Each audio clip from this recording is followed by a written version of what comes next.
Okay, we ready to go? Everybody can hear? Everybody's online? All right. Good afternoon and welcome to this online hearing of the Committee of Adjustment for the City of Ottawa. The Committee of Adjustment is a quasi-judicial tribunal appointed by City Council to make decisions on certain types of applications under the Planning Act. My name is John Blatherwick and I'll be chairing this hearing today. With me are my fellow panel members, Bonnie Oak-Charon, Stan Wilder, Heather McLean, and Michael Wildman. Please take note that this video conference is being live streamed on YouTube.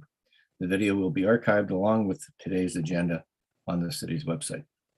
Before we begin, we have a few items to outline for your information. While the issues surrounding development in the city are broad, our mandate is quite limited. The committee cannot consider aspects of the proposal that are not related to the required variances.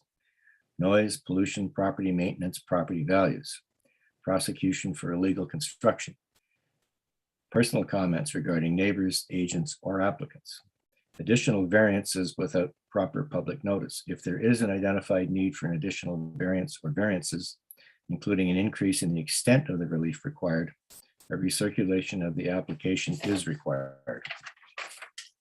As part of the statutory public notification requirements, each applicant was required to post a sign on the property and file a statutory declaration confirming the sign posting.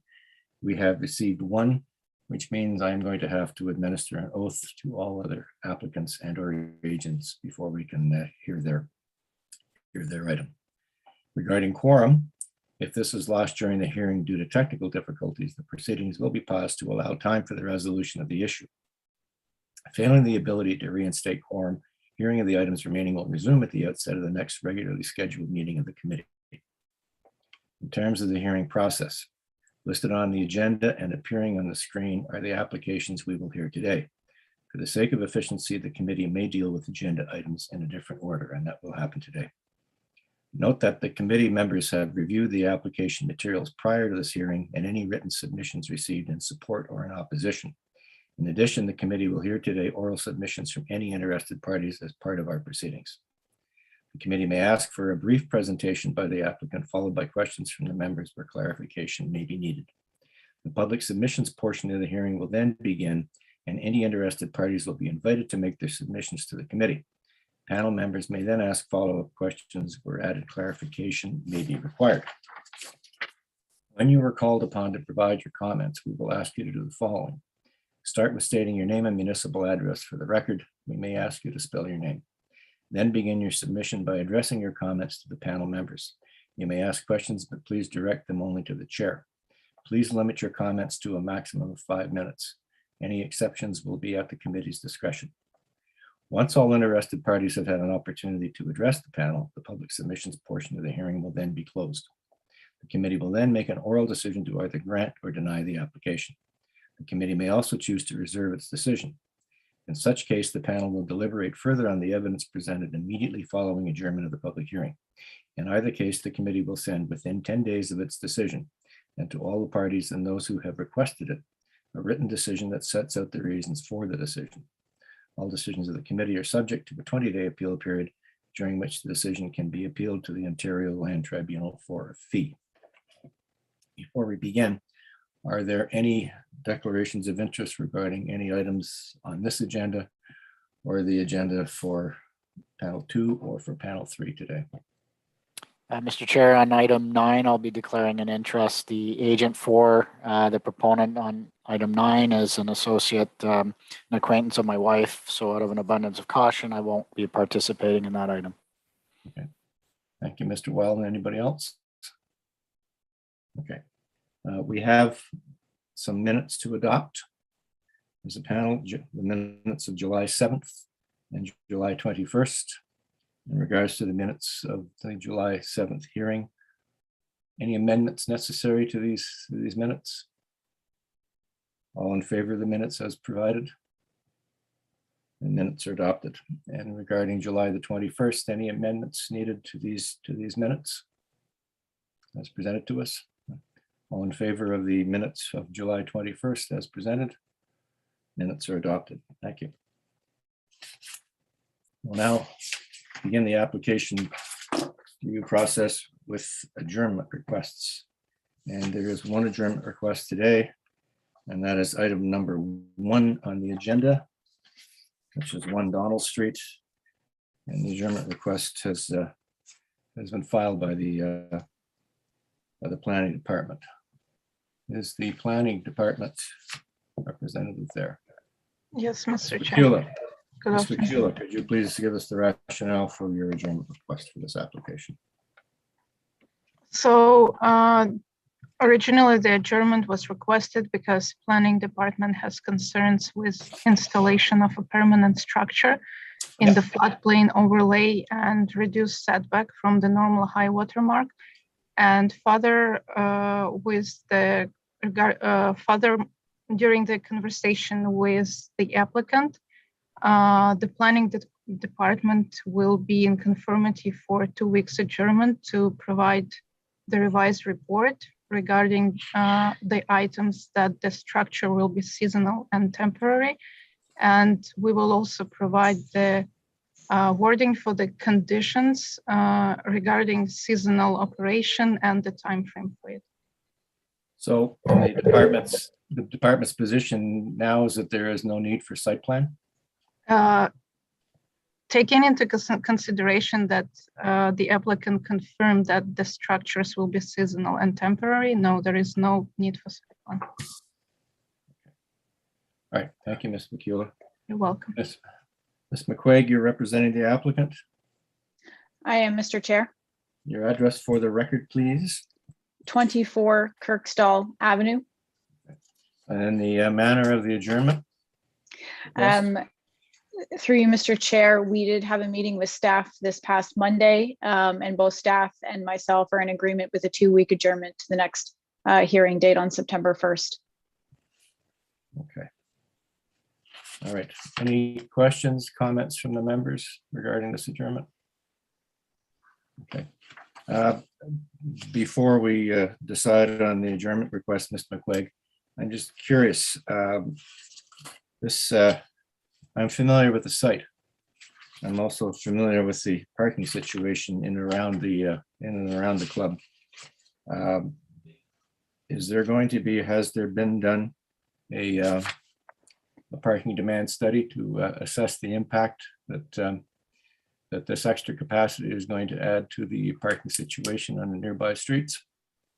To clarify, Mr. Chair, there are currently 7 tennis courts in operation on the site where the proposed seasonal dome would be located. Yeah. When the dome is erected, just in terms of how it's shaped and how the current tennis courts are shaped, there will be a resulting 6 tennis courts within that dome structure.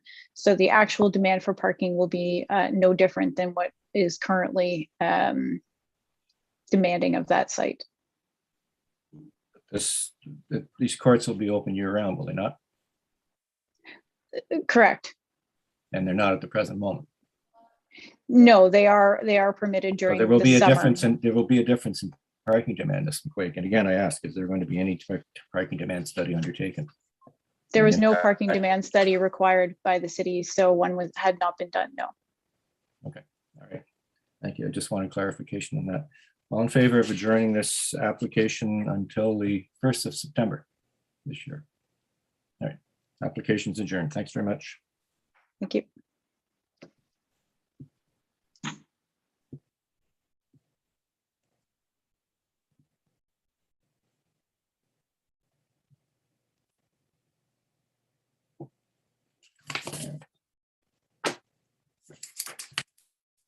Okay, we will now move to the regular agenda.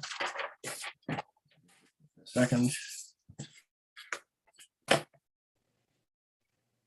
We are going to change the order slightly today. Item number 9, which is not number 9, sorry. Item number, where are we here? Item number 5, which is 153 Ruskin, has a large number of community members who wish to speak to the item. We're going to deal with that item last on the agenda. So the next item on the agenda, or the first item actually on today's agenda, is regarding 138 Forward Avenue. And this is a consent to subdivide the property into 2 separate parcels of land, and associated minor variances is to permit reduced lot widths, lot areas, reduced width for pole portion of both flag lots, reduced aisle widths and parking spaces and parking space sizes, sorry. It is proposed to demolish the existing dwelling and to construct 2 3-story long semi-detached dwellings on this property. And the agent for the applicant is Ms. Smith. Is she there? I'm here. Okay, your address for the record, Ms. Smith, please. 941 Maryville Road. Okay. All right. If you'd like to proceed with your application request, please. Oh, hang on. First of all, we have to administer the oath. Do you solemnly swear or affirm that the notice provided to you is part Sorry, of the application? the owner will swear, Anthony. He's here. Do we have Okay. to have? It's Anthony Devonish, And your address? 2727 Grand Vista Circle. Okay. All right. Do you solemnly swear or affirm that the notice provided to you as part of the application process and by the committee was posted at the property to which the application applies for the prescribed number of days before the hearing and clearly visible and legible during the entirety of that time? I do. I swear. Thank you, Mr. Devonish. All right, Ms. Smith, please proceed. We get the PowerPoint, great. Thank you, Chair and committee members. The consent with variances are required to make the best use of this property. It's in Kitchissippi Ward in the Hintonburg Mechanicsville neighborhood between Bayview and Parkdale. It's close to Tunney's pasture, 1 block away, and the Bayview stations. And it's a 9-minute walk to the Ottawa River and a short walk to Parkdale Market and commercial and creative enterprises such as the GCTC, workshops, restaurants, and stores on Wellington. Next, please.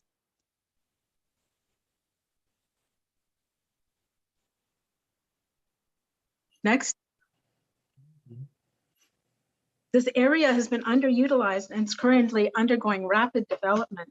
There's a new 28-story building at 99 Parkdale, 33-story building at 121 Parkdale, and 31-story at 159 Parkdale and 201 Parkdale. And there's a proposal for 49 units being done at 147 Forward. So you can see it's coming along in development. It's about 100 by 50, the property, and there's a small 2-story building on the property now. It's about 100 years old, and it has no significant architectural character. So the rest of the property is covered with asphalt, as you can see, and the streetscape character analysis has been done and approved. There's an older residential building next door that has already been approved by this committee to do something very similar to front to back semis, except it will have a parking lane, drive laneway from the back. Next, please.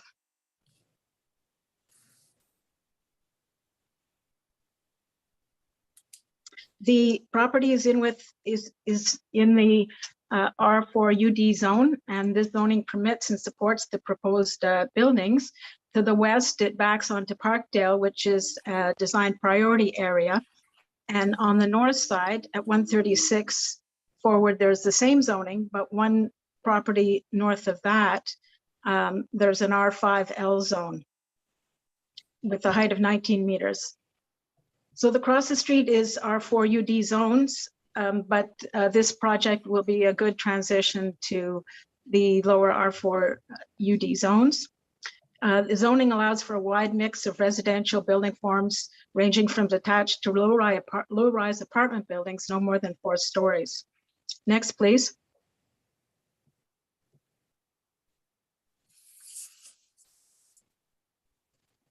From the survey, you can see the property at the south. It looks like it has been severed as well. We didn't realize this, but you can see they have easements as well as what we are proposing, very similar. So nothing's happened there. Next, please. So the minimum property width in this zone is 10 meters, and the area is 300 meters. And the mature neighborhood overlay is applicable to this neighborhood, this property, and the height is 10 meters, and we're complying with all the setbacks and the height limit. So we're applying to consent to sever this in half, and the easements are included to provide the pole of the flag pole and the shared 3 meters, 1.5 on each side, and easements for parking between the front to back units. Next, please. So there are related minor variances, including the lot width and the lot area, and the parking space. In order to be able to get the cars in and out, we have a reduced parking space. Next, please.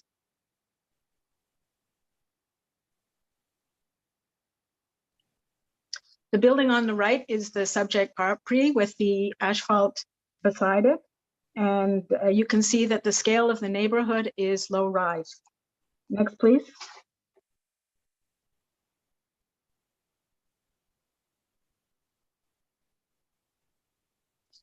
This is a bit further down the street. You can see there's townhouses already in this R4 zone. And so there's a higher density. Next, please.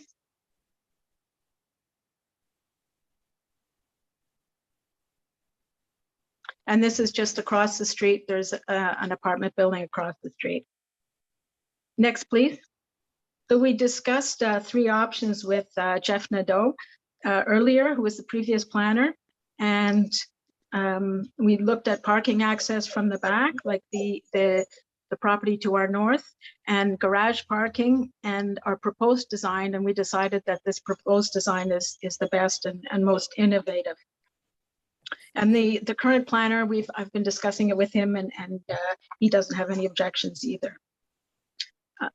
There's a landscape report is not needed because there's no trees on the property, and each of the proposed units will have a carport between them, access from the shared laneway, leaving the rear yard for amenity spaces for the rear units. Next, please. There will be planting in the front yard, which will also have a recessed balconies. And as I mentioned, the streetscape character analysis has been approved and approves this driveway. There will be secondary units. And we believe that this application fulfills the goals to add densification at hubs while addressing the scale of the neighboring buildings. And so the reduced lot width and lot areas make the best use for family-related uses. The parking is not required, but we still want to provide a creative parking solution with one parking space provided. Next, please. These are the elevations. Next, please. And the next one is the same. The other building is a mirror. Next, please. These are our schematic plans going ahead. So next, please. So we feel the variances meet the 4 tests. They're minor. So yeah, so if you look at the shared pole, if you didn't have that shared pole, we would meet the minimum requirement for a semi-attached building of 6 meters. So we're over that we're over 7 meters for each side, and parking is not required, so the reduced standards should apply. The density complements the neighborhood, and this is, I think, it's very desirable for that neighborhood. So it meets the intent of the zoning bylaw. And note that a low-rise apartment building with 5 to 8 units could be built on this site with no variance. So I believe we're providing a more creative solution than a low-rise apartment building, and it maintains the intent of the urban bylaw, general urban area of the official plan, and also the new official plan with meeting the goal of having development near the hubs of the transitway. Mr. Chair, back to you. One question, Ms. Smith, regarding variance C and variance, I guess it's what was it? Variance H. Are you creating flag lots at this time, or are you severing right down the middle? We're severing down the middle and creating the flag lot. So we have easements, applications for easements as well, in order to create the flag lot. So these will be flag lots. Oh, sorry, the flag lots later? Okay, well, I guess if you're asking if we're going to subdivide the front to back at this point, is that what you're asking? Okay, no, we're not subdividing the front to back yet. We're not doing that. So what is the purpose of variance C and variance H? Sorry, variance C is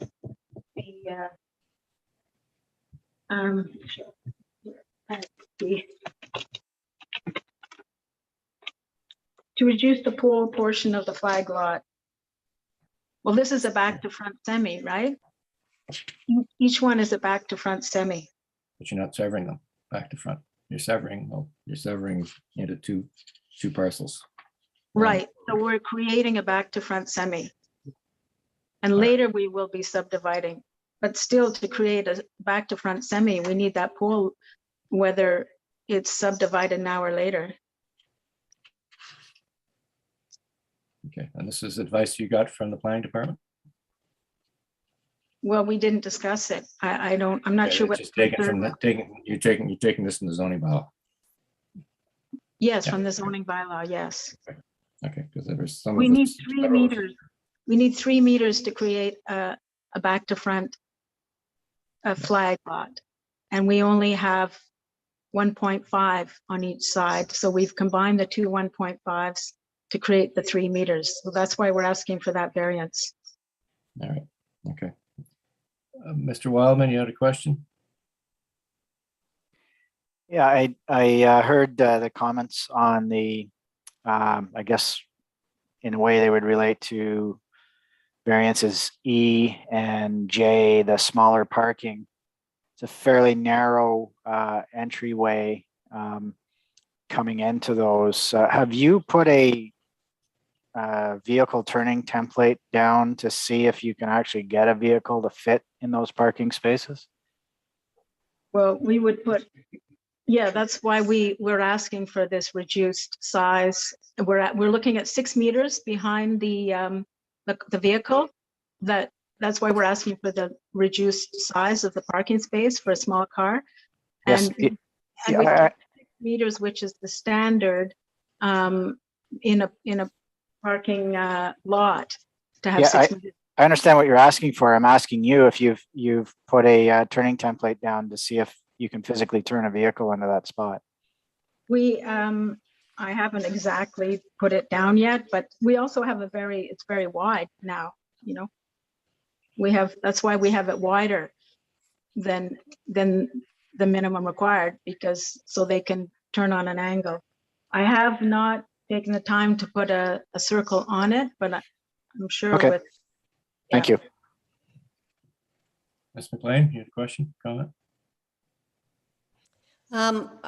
I also have concerns about the functionality of that parking. But I want to go back to the pole lot. We have a severance to create a 7.66 meter lot, 7.66 meters lot.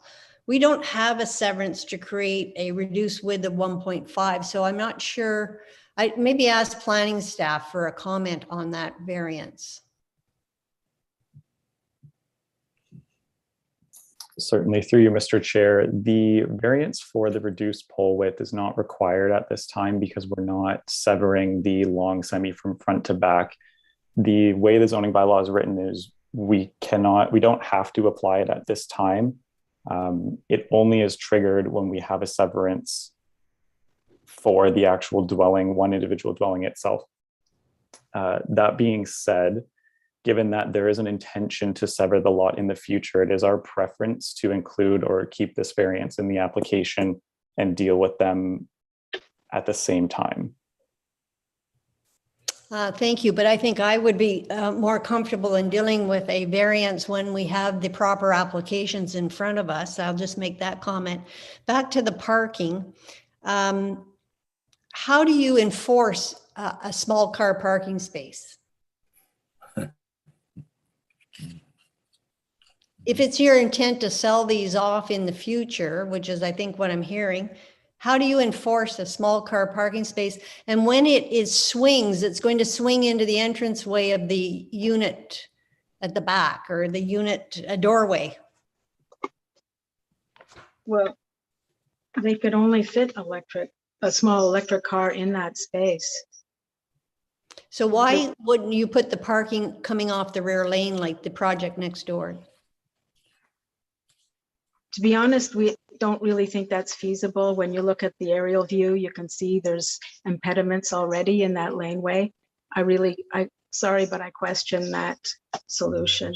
And we feel that this is a creative solution that it leaves a nice backyard for the people behind, instead of using a laneway that's really rather theoretical, I believe. If you look at the aerial, you'll see there's pylons that are blocking that laneway, and other people have claimed it. Maybe it's there in survey, but I think there's going to be difficulties actually using that laneway. Is that laneway maintained by the city? If it is, it's not very well because other people have encroached onto it. The other properties that back onto it. No, it's not maintained at all. It's not, they don't maintain that laneway. And finally, can you just confirm that the parking is not required for this project? It's not required by the zoning bylaw, but we would like to provide it. Okay, thank you. Any other questions or comments from members? Okay.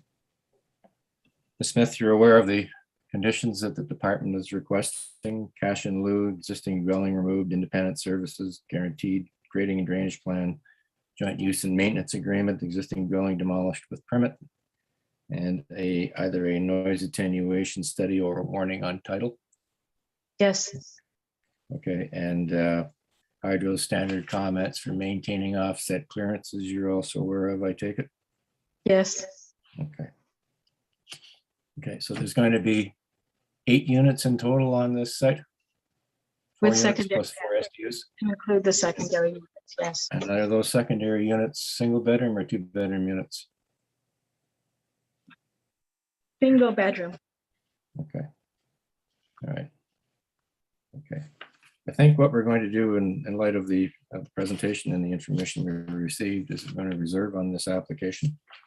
And you will hear from us in 10 days. Thank you very much for your presentation. Thank you.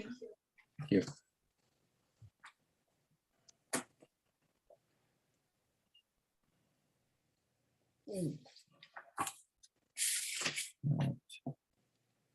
The next application on the agenda today is item number 4, 15 Arundel Avenue. This is minor variance to permit a reduced rear yard and reduced rear yard area. It is proposed to demolish the existing attached garage and construct a new 2-story addition in its place attached to the existing 2-story single-family dwelling. And I believe it is Mr. Wheeler, who's the applicant? Is he there?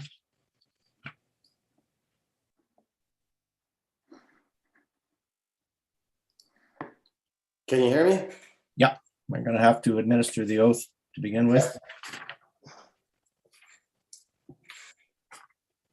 You solemnly swear or affirm that the notice provided to you as part of the application process and by the committee was posted at the property to which the application applies for the prescribed number of days before the hearing and clearly visible and legible during the entirety of that time.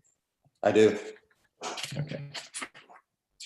So very, very, very briefly, exactly what are you proposing for this site, your applicant? I mean, it's pretty straightforward. The application, we're looking for a rear yard setback and a reduced area of the setback. We have, you've got the plans, and I'm sure you've looked at it. Yes, we have. It was designed originally actually as a frontage on Arundel, not realizing that our frontage is actually Kildare. And we met all the requirements facing Arundel, but since that's not considered the front yard, we had to apply for this variance. Yeah. And we've met with the planners and talked to them about this as well. We've contacted most of the neighbors within the circle, and we're greeted with lots of verbal support and I think some written support, which we forwarded onto the committee as well. Yes, we have emails. Thank you very much. And we feel that these meet the 4 tests of the Committee of Adjustments. We feel that this is a minor due to the fact that this is a corner lot and the variances would not be required based on if the street frontage was on Arundel. We feel that the variances are described for the development of the property. It's a larger lot with lots of green space, and the proposed addition to the existing home is very consistent with the other homes in the area, and it maintains a large grass and green areas for landscaping and trees and sightlines as the neighborhood turns the corner as they're driving. We also feel that the general intent of the bylaws are maintained with this proposal, as it is a corner lot once again, and even if it was a severance for a corner lot, we would be meeting the requirements for that at that point as well. And it is our understanding that this proposal is in line with the official plan for the area and maintains the nature of this proposal as well. And correct me if I'm wrong, but the west wall of the proposed 2-story addition pretty much lines up with where the garage wall was to begin with? That is correct. That is correct. So there's no further encroachment on that side yard? Not really, no. Okay. Any questions from the committee on this application? You're aware, Mr. Miller, of Hydro Ottawa's safety offset requirements? Yes. And that right away have said that you made an encroachment or a permit for a private approach? Yeah. Okay. All right. Thank you for your presentation. All in favor of this application as presented to us? Your application is approved. Good luck with your project. Thank you very much for your time and efforts. You're very welcome.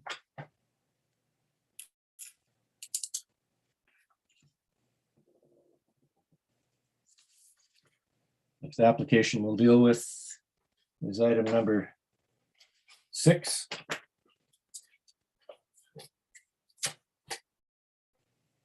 "47 Lees Avenue." This is an application, minor variances to permit a reduced lot width and lot area. And there's a proposal to convert the existing duplex dwelling into a 3-unit triplex dwelling. And Mr. Segreto, I believe, is the agent for the applicant.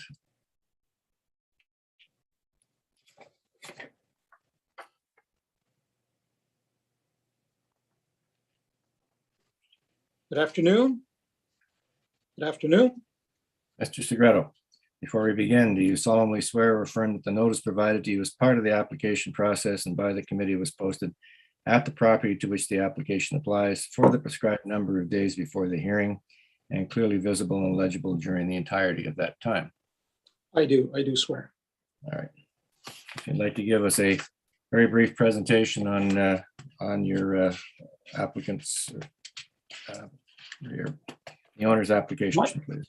The application that's in front of you here today, Mr. Chair and committee members, is an application for minor variance for a reduced lot width and a reduced lot area. There's an existing duplex on this property, which my client has purchased roughly a year or so ago. And there were 3 units there. And what he'd like to do is he would like to legalize the 3 units on this property. Therefore, we're in front of the committee today asking for a reduction in lot width to reduce it to a 7.32 meters, whereas the bylaw requires 12 meters, and to permit a reduced lot area of 204.16 square meters, whereas the bylaw requires a minimum of 360. There'll be no work done to the exterior of the building with the exception of putting in a new set of stairs at the rear of property for access from the 3rd unit, which is up above. All interior work. We want to legalize this building. It is in a R3P zone, which is permitted. There's a dozen or so other triplexes in this area. It's not out of character. It fits in very well with the neighborhood. And I think that the whole intent and purpose of this application in front of you encourages this type of development for an additional unit for a building which exists. And that additional unit's already in place, correct? It is in place. It's on the 3rd floor, the attic area. There's a little bit of renovations that will be done to the basement, but basically there's 3 units. You got the ground floor, you got the 2nd floor, and then you have the attic area. So is this application before us because there was a complaint?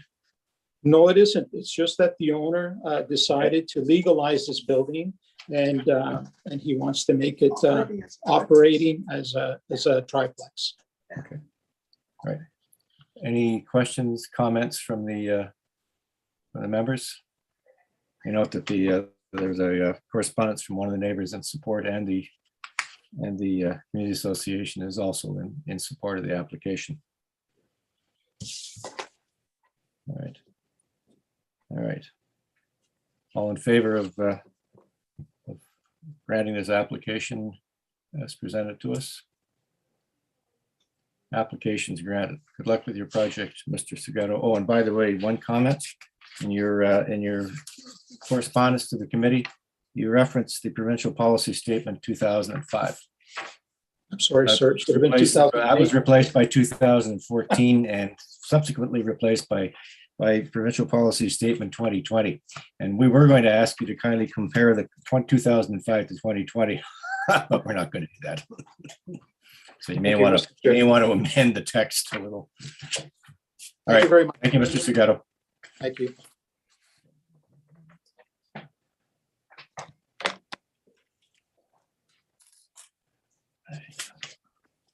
The next application is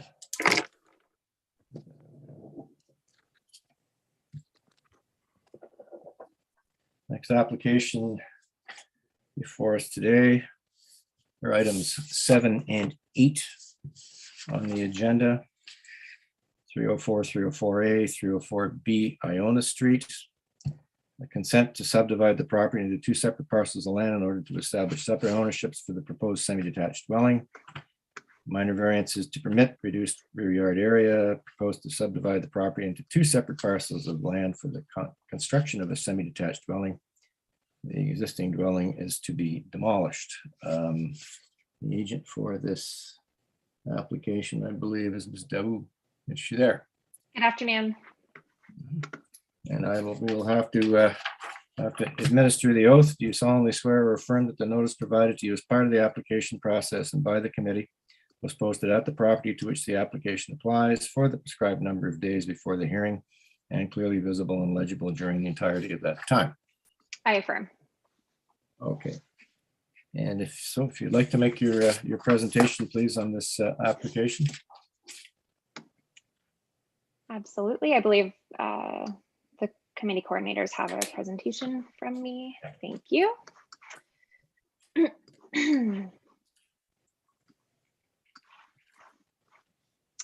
Okay, so this property is I would actually like to make a note, and it was provided to the committee coordinators in advance. There was a small error on the notice that was provided to the committee, and I would just like to make sure that that was on committee's records, if you would like that. The notice referenced that the required setback for part 2 or parcel B would be required to be 30% of the lot depth, but the actual wording would be the lot depth minus 23 meters on a lot greater than 32 meters. The variances themselves were correct on the notice though. Okay. And the committee coordinator has that correction? They should, yes. Okay. All right, we can make that amendment. Okay. Great, thank you. Okay, so the site is a roughly rectangular lot located on the south side of Iona Street with an angled front lot line and presently contains a 1.5-story single detached dwelling and a garage in the rear yard. The site is located in the block bounded by Latterroot Avenue to the east and Broadhead Avenue to the west in Hampton, Iona area. The immediate context is characterized by a mix of housing ages and types, ranging from 1.5 to 2-story single detached dwellings to newer 2- and 3-story semi-detached dwellings. Next slide, please. So the proposal today is to demolish the existing single detached dwelling and construct a new 2-story semi-detached dwelling, then severing the parcel of land in half to create 2 pieces of land with 1 dwelling unit on each lot, and 1 minor variance is required for each of the parcels. Parts 1 and 2 are measured at different standards under the zoning bylaw because of the angled front lot lines. So part 1, the unit A, requires a lot depth of the lot depth minus 23 meters or 9.92 meters for the rear yard setback. And then part 2 requires 30% of the lot depth or 9.16 meters for the rear yard setback. And so for both proposed parcels and units, the proposed reduction of rear yard setback is to permit 25% of the lot depth respectively. So 8.27 meters for unit A and 8.04 meters for unit B on the west parcel.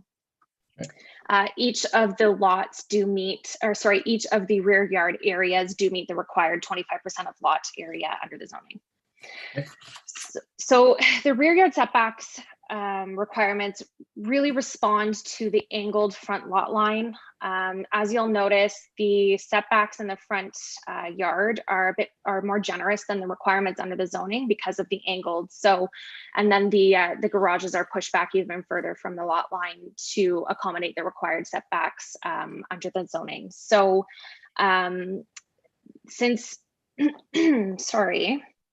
But that said, again, each of the lots does meet the required rear yard area requirements. So there is sufficient space on site, even still, for amenity space, open space, and privacy for the neighboring properties. And I just wanted to also point out, there was a question raised by a community member regarding the drainage in the street. So, and the driveway location in relation to the catch basin.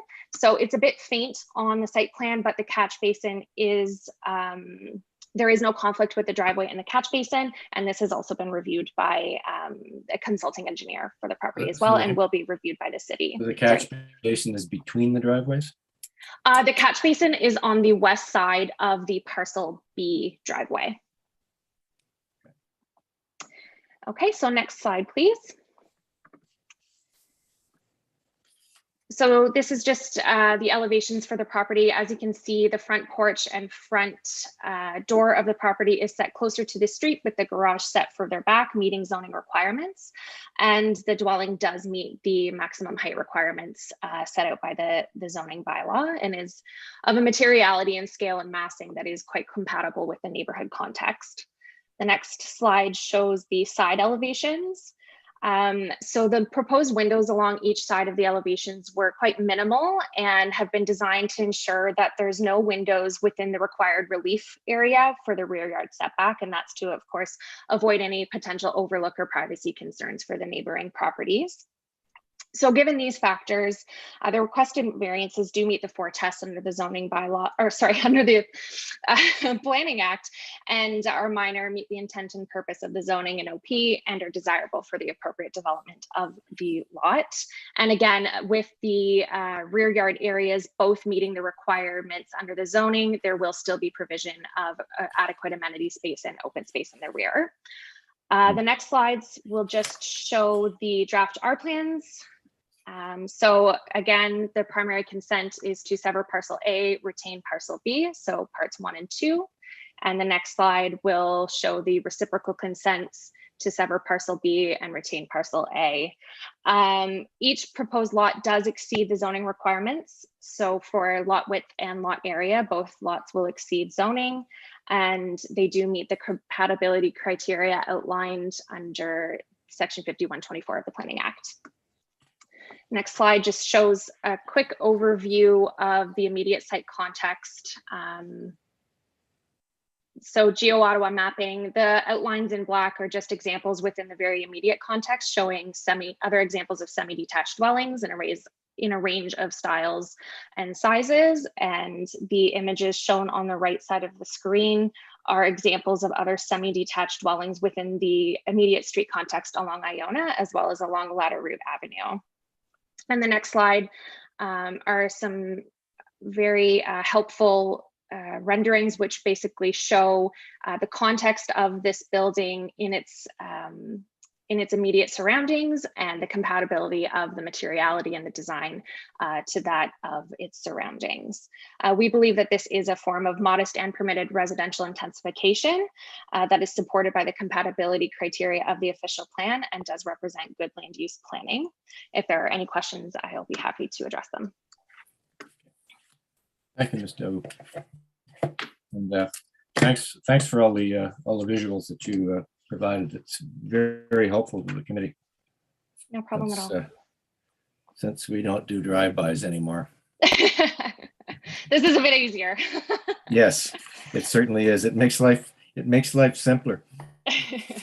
And any questions from Ms. McLean? You had a question or comment. Thank you, Mr. Chair. Just to the applicant's agent, if these variances weren't approved, what would be the impact on the dwelling? Through you, Mr. Chair, the variances, like, these buildings are already quite tight footprint.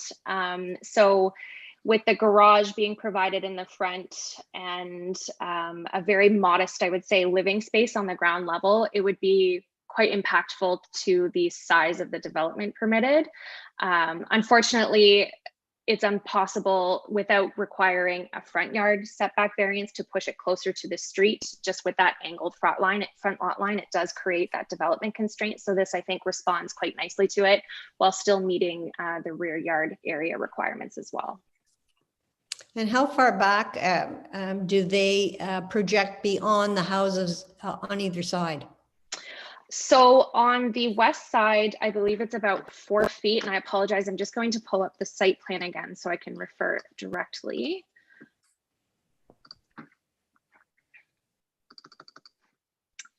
So the adjacent property, yeah, it's about 4 feet past. That was what the architect had identified to me, and that would be the adjacent property at 306 Iona.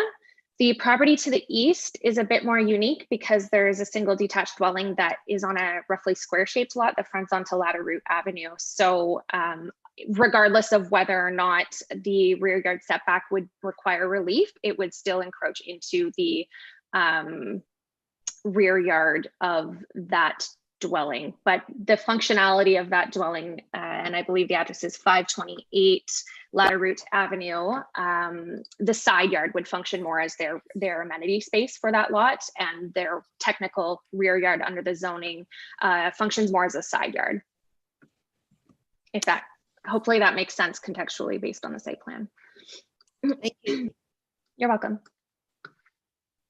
Looks to me like 528 was created as a result of severance. Yes. Okay. You're aware of the conditions that the department has requested? Cash in lieu, tree planting plan, dwelling demolished with building permit, dwelling removed and services capped, independent services, accessory structure demolished, grading and drainage plan, and a joint use and maintenance agreement. Yes, we're aware. Okay. All right. All right. I think we're prepared to make a decision on this application. All in favor of the application as presented? Your application's approved. Good luck with your project. Thank you very much.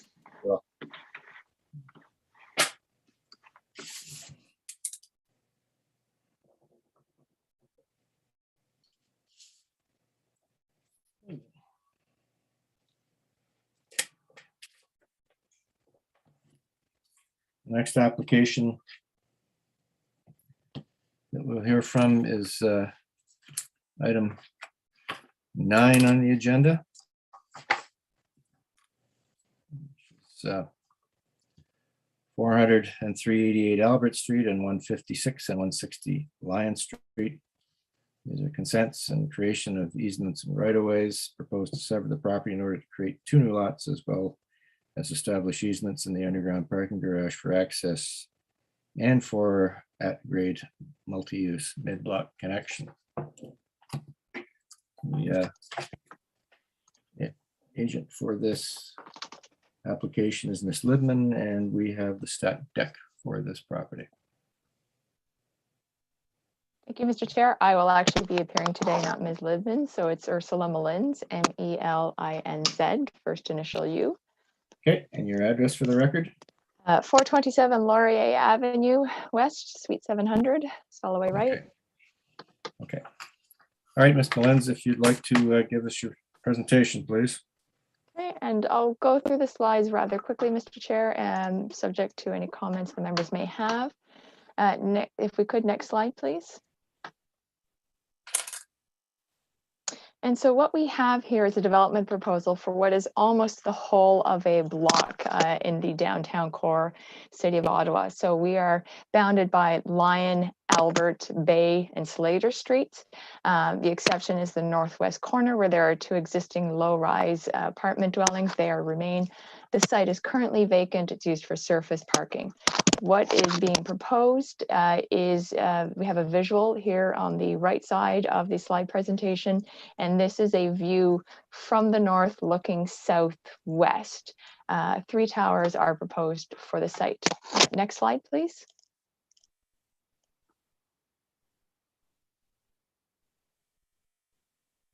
And so briefly, application history, site plan application has been submitted.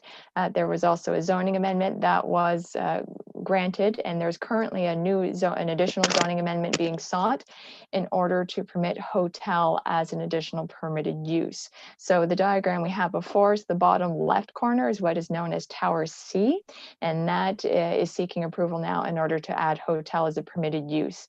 And then the light gray area through the center of the diagram is the mid-block connection. The white parcel towards the right side of the screen will contain a 1 podium and then 2 towers over top.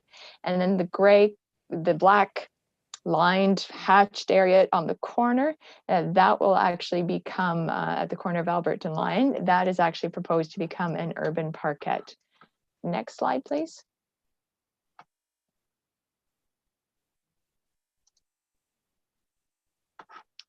And this slide just briefly touches on the ownership of the site. So what's shown in purple is owned by Albert and Maine. And so it is indeed comprised of 3 pins. And then the pink parcel at the corner of Albert, we see is actually a different owner, 501, but there is a co-ownership agreement and the site is being developed as one, as the previous zoning approval did recognize. Next slide, please.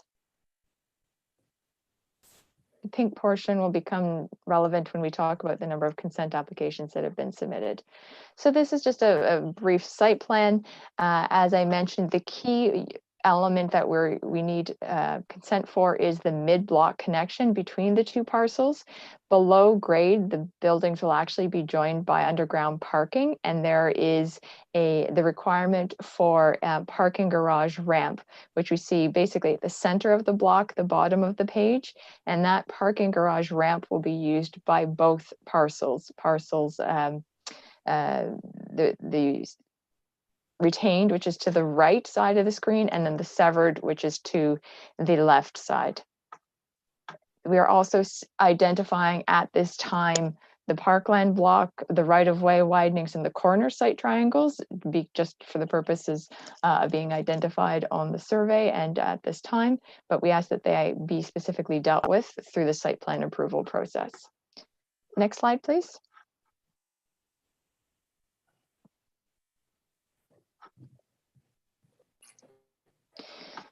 And so now specifically, the first severance application is to sever parts 3 and 4, 7 and 14, 22 and 25 from 1, 2, 5, and 6. And 1, 2, 5, and 6 will remain, they'll be phase 2. So that's the bottom left corner lands, if I can call it that, known as 395 Slater Street. The phase 1 lands are the larger lands towards the east side or the right side of the block, and that's known as 400 Albert Street. The secondary application is just a reciprocal severance. So for the phase 2 from the phase 1, the secondary application B was to create an easement and a right-of-way over parts 24 and 25, and those are it's a strata severance. So these are the parts that actually take the parking garage ramp down below grade. And this will be in favor for the 501 lands. And so that was the pink block I identified off in the corner. Technically, because it was separate ownership, we just thought it would be more prudent to submit an additional application. Title will actually merge in the near future, which would make this application moot. But at this point in time, again, out of abundance of caution, we applied in order to recognize the easement over parts 24 and 25. And then the fourth application, which was secondary application C, is the easement right away over part 6, and part 6 is the center block. We'll see that now. If we could just go to the next slide, please. So on this, lots of good colors to help identify the different parts. I did not include, we did not include the draft plan because there are a lot of parts and what have you. We thought this was a more effective way at demonstrating what is being sought at this time. So orange are phase 2 dedications. So that would be, again, the bottom left parcel. You can see that the first 2 are road widening site triangles. There are a fair number, there are widenings being requested by the city all around the perimeter of the site in addition to site triangles. But what's key, I'll point out parts 5 and 6. 5 is the phase 2 building itself, largely speaking, and part 6 is a portion of the mid-block connection, which I'll demonstrate on the next plans. And the corresponding parcels for the phase 1 lands are identified as part 14, 17, 21, 23, and 24. And 25, as I previously indicated, is the vehicle ramp access down. So if we can just go to the next slide, I'll show you that schematically. So if I start at the top left-hand side of the page at the 70-meter elevation, that's actually below grade. You can see how phase 2 is delineated in yellow, phase 1 is in blue. If we then go to the right, top right, 73 meters, that's Slater Street at grade. You can see the phase 2 building, the phase 1 building, and then the park on the top right. And if you do look at the bottom of the screen, there's that little hatched rectangle. That is the parking garage ramp that will be used jointly. If we look towards a little bit to the left, there's a different cross-hatched gray area. That is the mid-block connection that I identified. So this is a surface mid-block connection that's been requested by the city. If we look to the bottom left, you can see the mid-block connection does go from Slater all the way down to Albert, and it joins the two parcels. And that's at the 73.9 meters, which we do have a topographical variation here. So the actual Albert Street portion is a little bit higher than Slater, which is also why there are different part numbers identified for the purpose of the consent. Okay, next slide, please. And this just shows you, a visual phase 1, phase 2 lands. And then the next slide, if we could, please.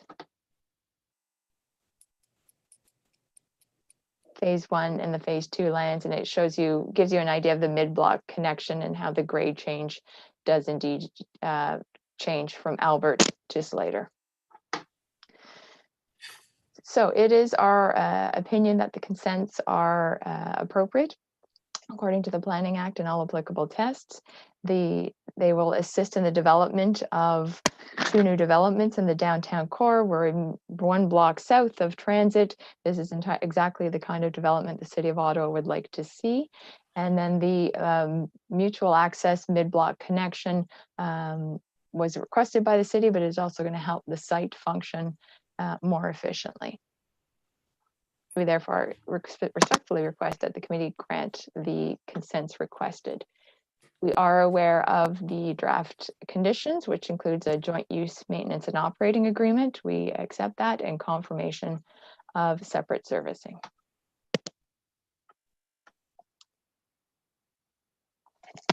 Any questions you may have? Ms. McLean?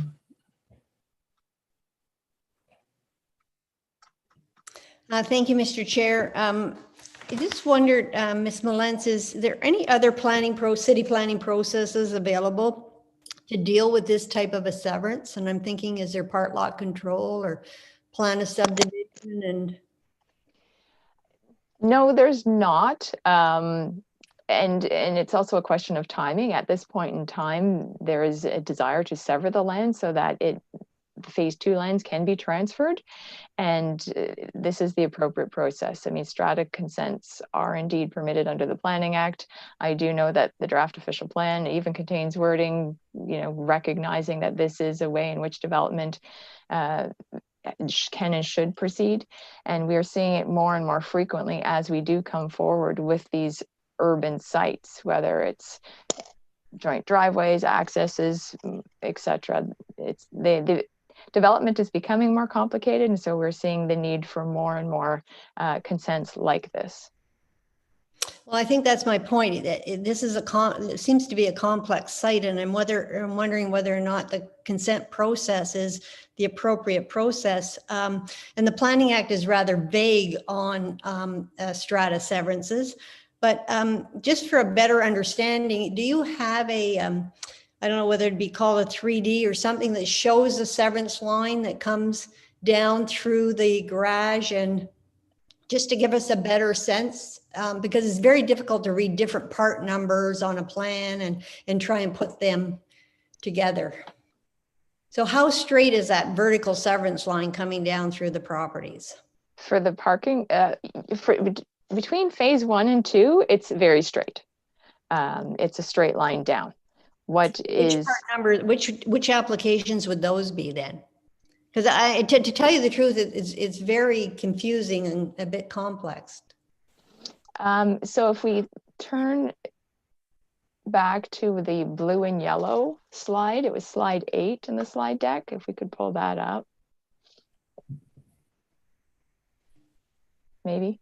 The actual boundary between phase 1 and phase 2 is indeed, it's vertical. We could go up to slide 8, please.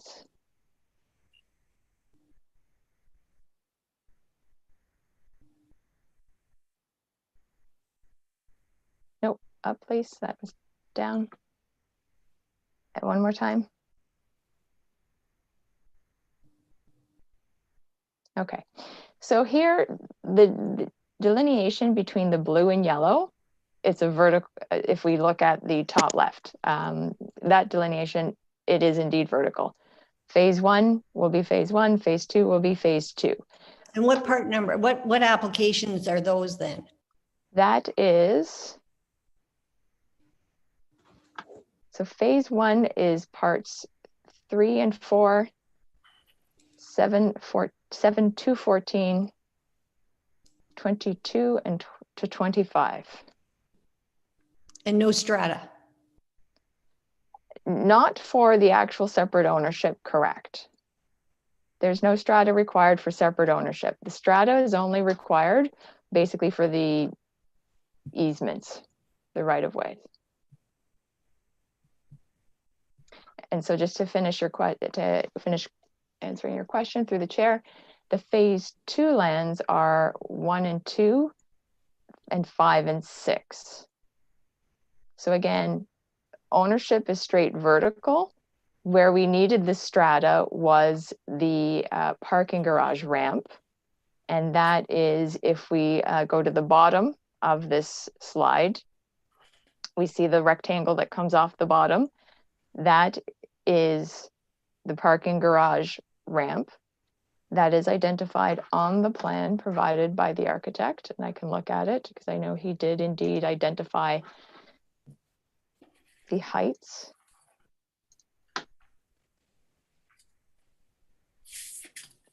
And like I said, we did not include it, Mr. Chair, just because there are a lot of numbers, frankly, and the detail is tricky to see. But if we do look at the draft plan, I have it as page 2 of 2.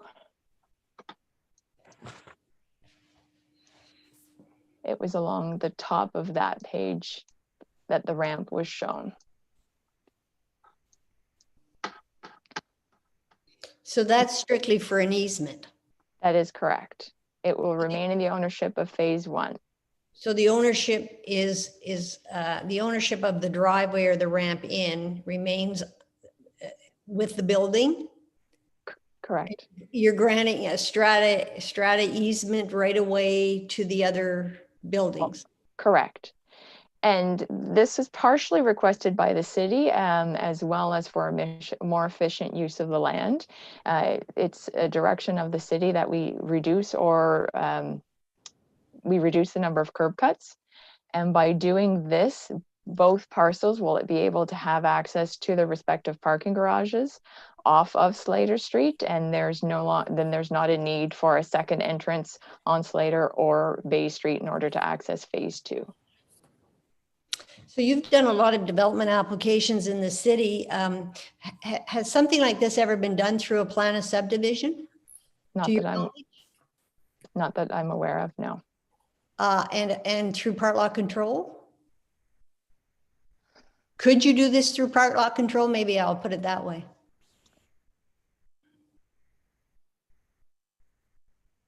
It's not our, could you? It's still the preferred course of action, to come forward for the consents. Could we? Perhaps, but it's not something we've ever done that I'm aware of. And I'm just not sure whether the committee has ever done this level of strata severances and easements, so. If I could, Mr. Chair, through you, I do know the McRae site, we've actually done this. It used to be the trailhead site. I know we've been back to the committee twice for different consents and what have you for similar things in terms of access into a parking garage for multiple buildings. The other site I know we've certainly done this was the corner of Laurier and Bank, where it's the Shoppers Drug Mart at street level. I know we obtained strata severances there where you have retail at grade and the parking garage is actually above grade. It's the second, third, and fourth stories, if I recall correctly. And then above that, we had residential. That we've been involved in many strata severances, whether it's for parking garage purposes, parking garage access purposes. Other sites in the city, there was one on Richmond where we needed strata severance in order to accommodate venting. The site was so narrow, what have you, that we needed to obtain strata severance in order to accommodate venting for one building that projected 1 foot onto an adjacent property that the owner consented to. So there are many instances of strata consents being required and even granted. I know it's routinely granted elsewhere in the province. Not that I'm trying to, say that anybody's better than us. I mean, Ottawa's a great city. This is a new reality of urban development is our respectful position. Okay, thank you. Any questions or comments from the other members?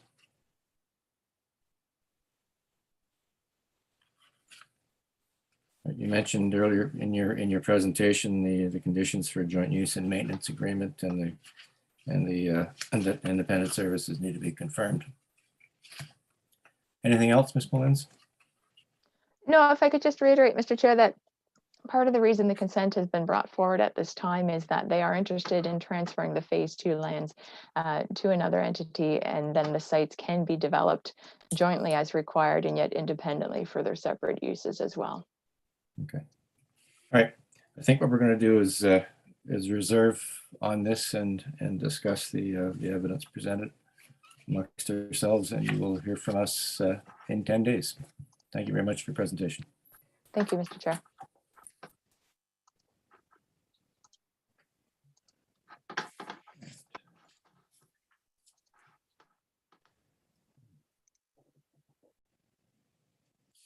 Next item on the agenda today is item number 10, 36 and 38 Columbus Avenue. It's a consent to subdivide the property into 2 separate parcels of land in order to establish separate ownerships for an existing semi-detached dwelling. I believe Ms. Jackson is the agent for the applicant.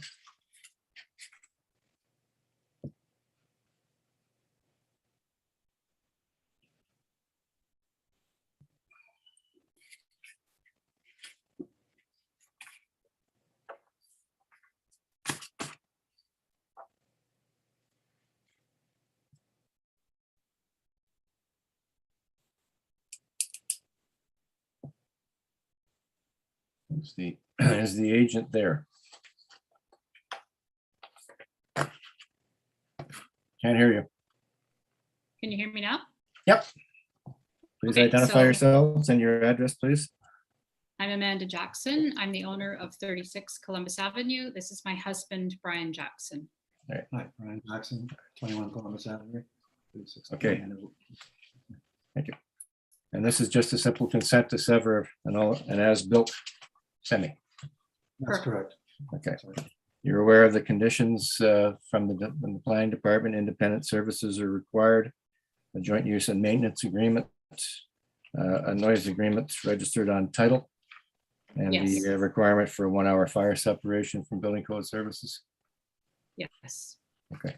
Excuse me, Mr. Chair, we do need a statutory Oh, yes. declaration. Okay, that's right. Statutory declaration. First time today I've forgotten this. Oh, well, won't be the last. Do you solemnly swear or affirm that the notice provided to you as part of the application process and by the committee was posted at the property to which the application applies for the prescribed number of days before the hearing and clearly visible and legible during the entirety of that time? I do. Okay. All right, so you're aware of the conditions. As I said, this is a simple consent. It doesn't seem like there's any need for a plan of subdivision. Any questions, comments from the other members? All in favor of granting this consent application? Your consent is approved. Thank you. Thank you. Thank you very much.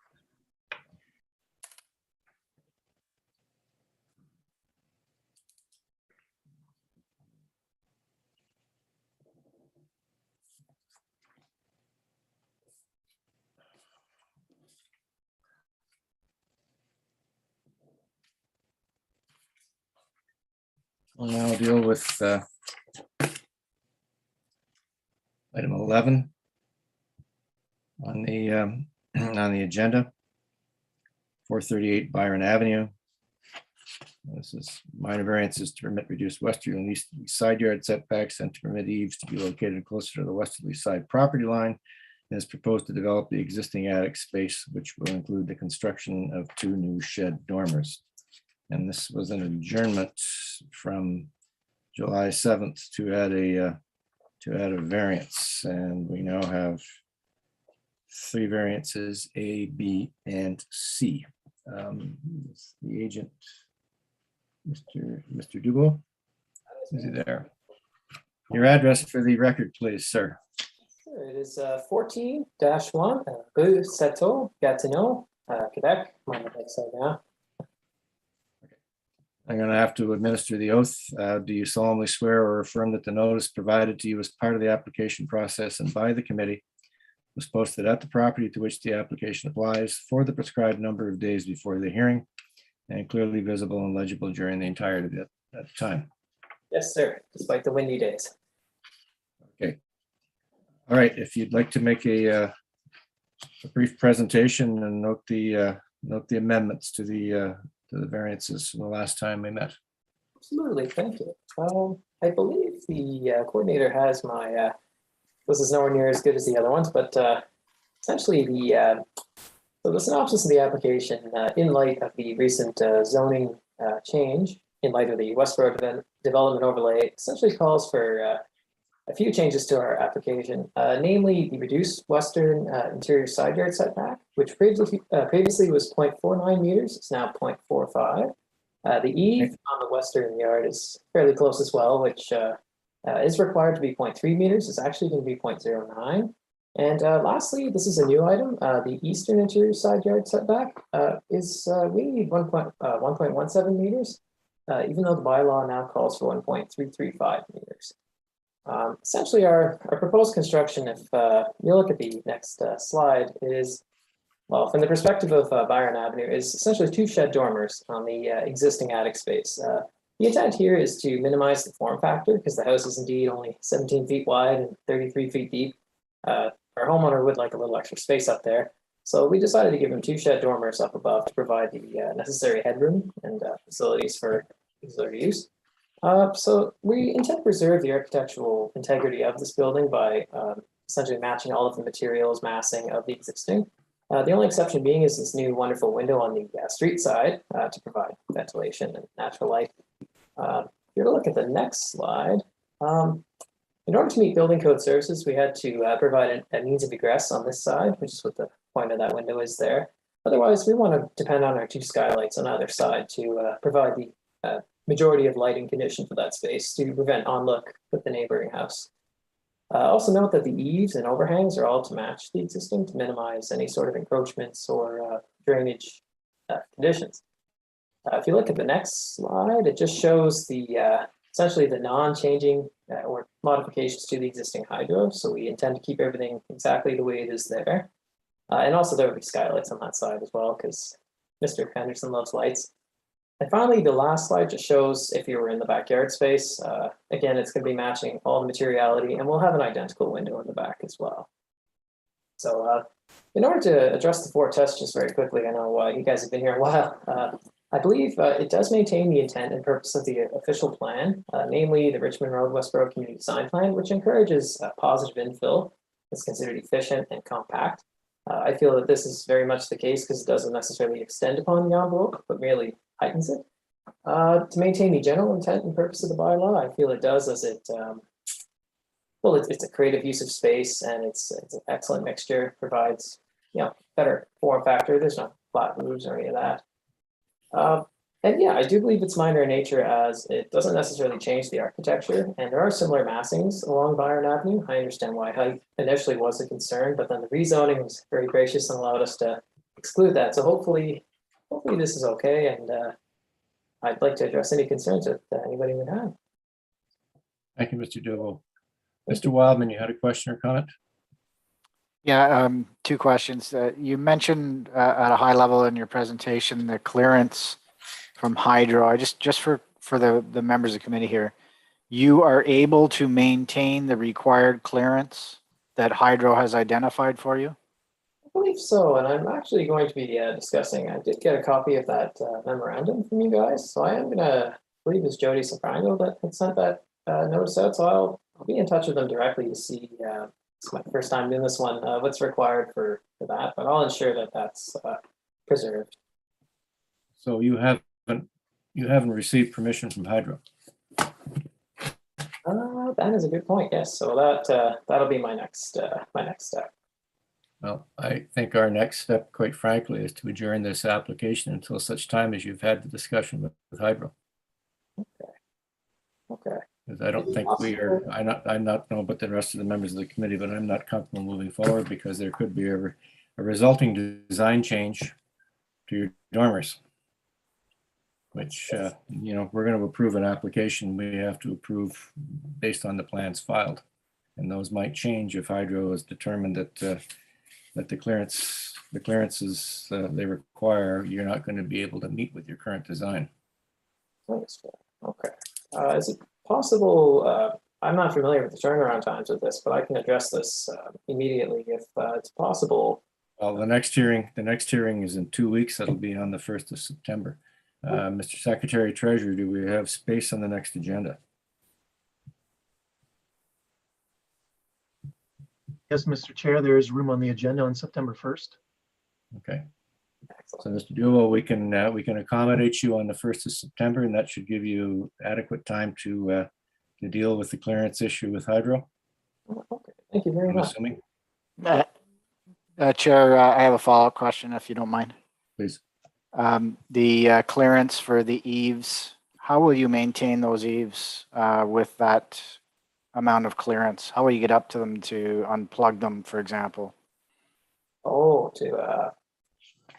it's a great question, actually. That's a logistic I still have to sort through. I imagine it'd be very similar to what he's currently doing to maintain those. Those eaves are, sorry, I just have my AutoCAD here, but they're probably about 6 feet higher than the existing, which means. Well, perhaps what you could do when you return in September is have some comments on that, and that would be sufficient for me to just feel more comfortable given the proximity to the lot line that you're looking to achieve with the eaves. You can get back to us on how you would do that. Hydro clearances and the eave maintenance. Yeah. Yep. Okay. Thank you very much. All right, and with that, we all in favor of adjourning this application until the 1st of September so that we can have a fuller presentation. All right, we're adjourned until the 1st of September, and this we will see you then. Thank you very much. Thank you.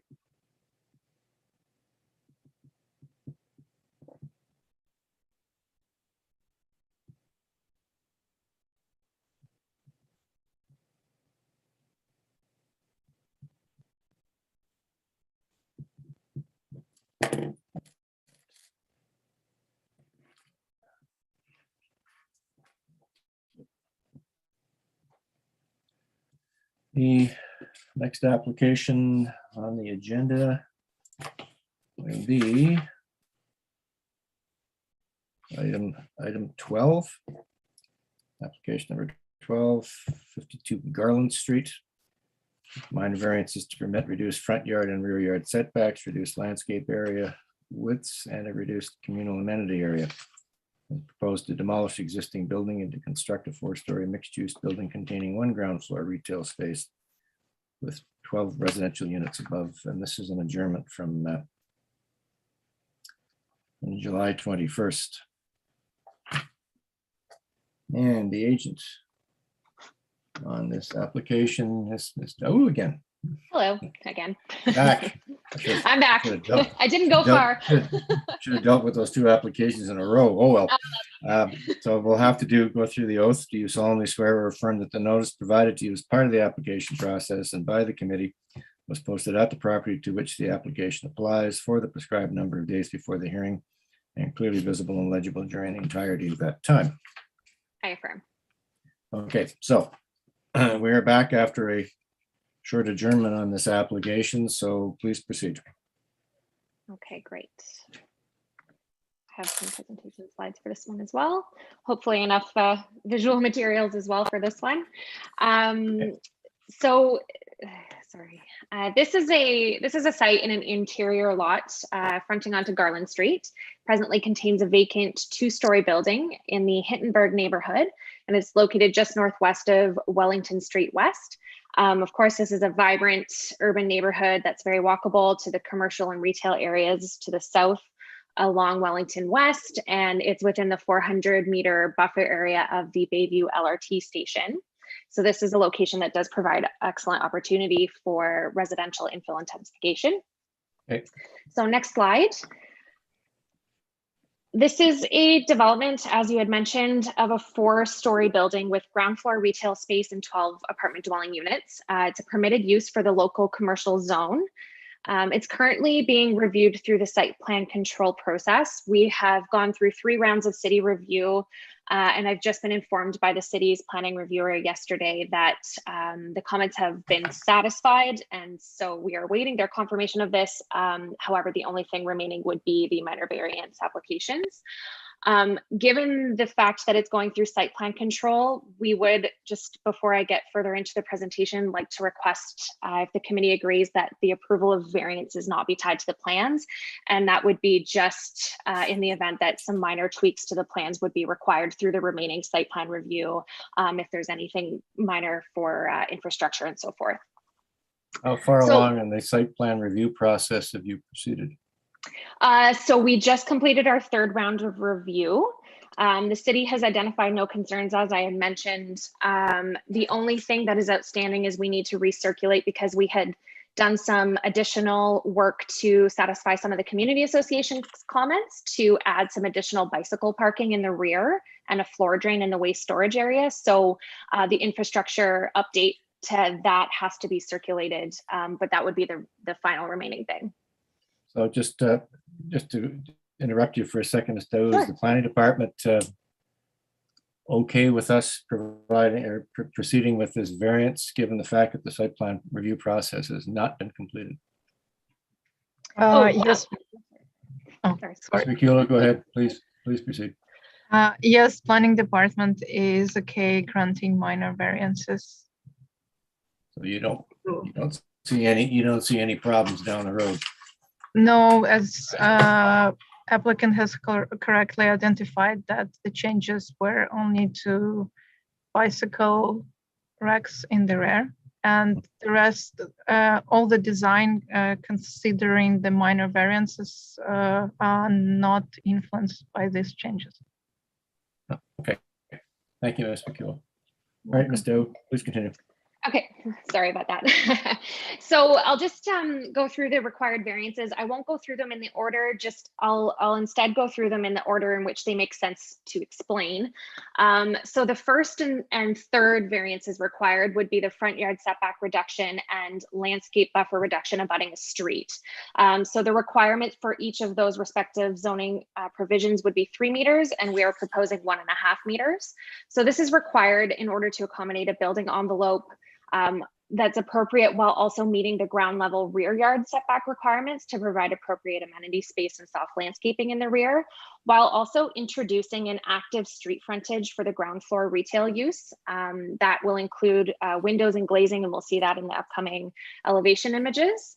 The proposed 1.5 meter front yard setback will also be in line with the existing site conditions along Garland Street. All of the immediate surrounding properties are actually under the 1.5 meters to the street. So it'll be in line with this, and it's actually an improvement on the existing condition, which provides a current 1.37 meter setback. There will also be, of course, landscaping done in the front, which will include permeable pavers for the entrances, as well as planters with soft landscaping. Also, just to note, to accommodate hydro setbacks along Garland Street, there's a 5 meter required buffer zone between the hydro setback along Garland. So the building is actually stepped back at the second stories and above, further than the required 3 meter setback, and that's to accommodate that hydro corridor. In terms of rear yard setback, this is to permit a reduction of 6.3 meters, whereas 7.5 meters is required. And again, this is actually from the second story and above, required to offset the massing from pushing the front wall of the building back for the hydro. So this will create a cantilever design, so we're able to meet the required rear yard setback at grade, and then the reduction would be applicable to the upper stories. So we feel that these are both minor reductions and meet the intent of zoning, since they are being partially met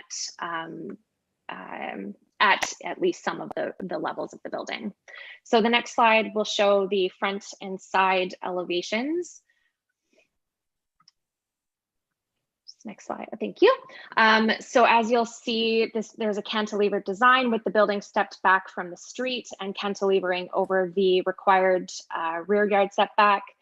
You'll see from the exterior rendering that there's quite a bit of glazing in the front and windows, and that's to animate and activate that retail space. So the retail space will be located at grade closest to the street. And the next image will show the rear elevation and another perspective of the exterior rendering. So the rear elevations, no balconies have been proposed on the rear, and that's to avoid any potential overlook concerns by the requested relief into the rear yard. And as shown in this image as well, this is a very eclectic neighborhood, so the materiality and the massing of the building is appropriate for the context. And also by stepping back the second stories and above, it creates a softened massing effect from the street and a more visually interesting and appealing design. The next slide is just to show the more technical component of the hydro setbacks that are required at the front along Garland. So as you'll see by the bubbling shown, the building has been designed specifically to meet the 5 meter required setbacks from hydro's provided zones, and then the cantilever design again showing each the provided and the required relief for the front and rear yard setbacks. And I'll just refer back to the site plan again to go through the final 2 remaining variances. So it's the next slide.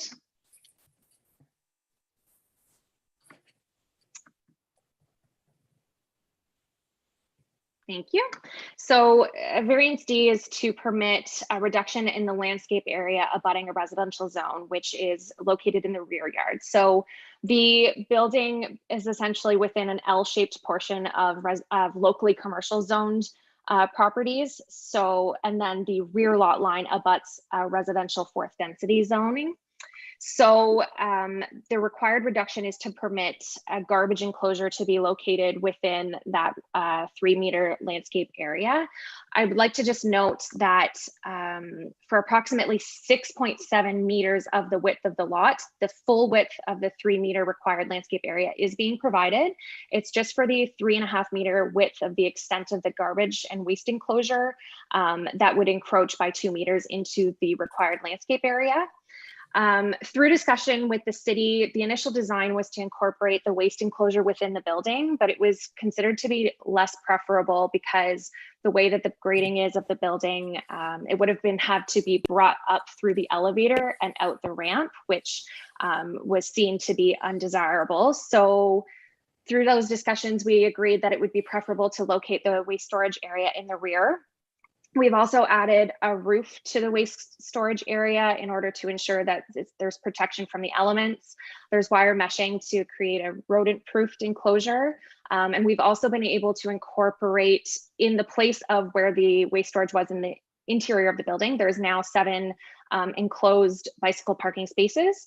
And then also attached to the side of the, or beside the side of the waste enclosure, there is going to be an additional 6 bicycle parking spaces that are enclosed or covered, sorry, by the waste enclosure roof. So those are in addition to those that are in interior. So we're meeting bicycle parking, actually exceeding zoning at a rate of just over 1-to-1 for unit count.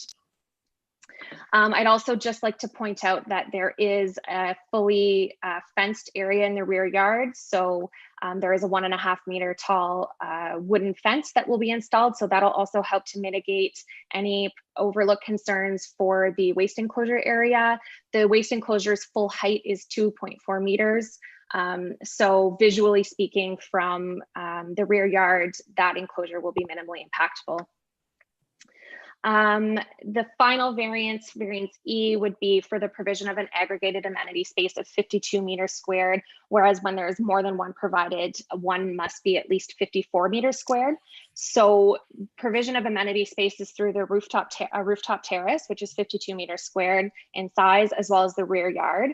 There's also some front terraces that you saw in the earlier elevations. Those have not been counted in the amenity area requirements. Those would be private for the use of those units.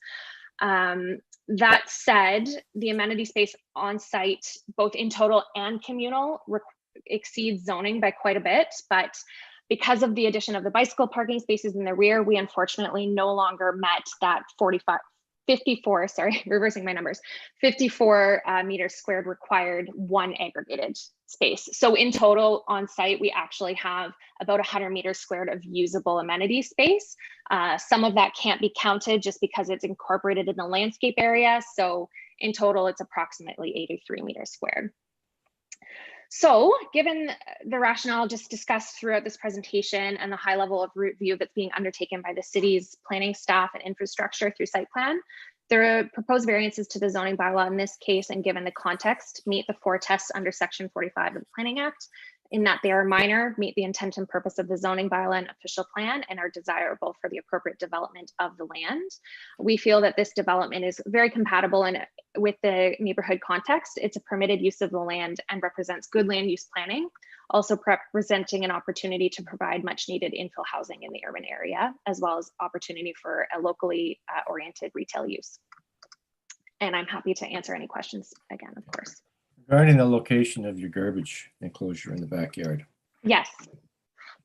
We can have that site plan put up again.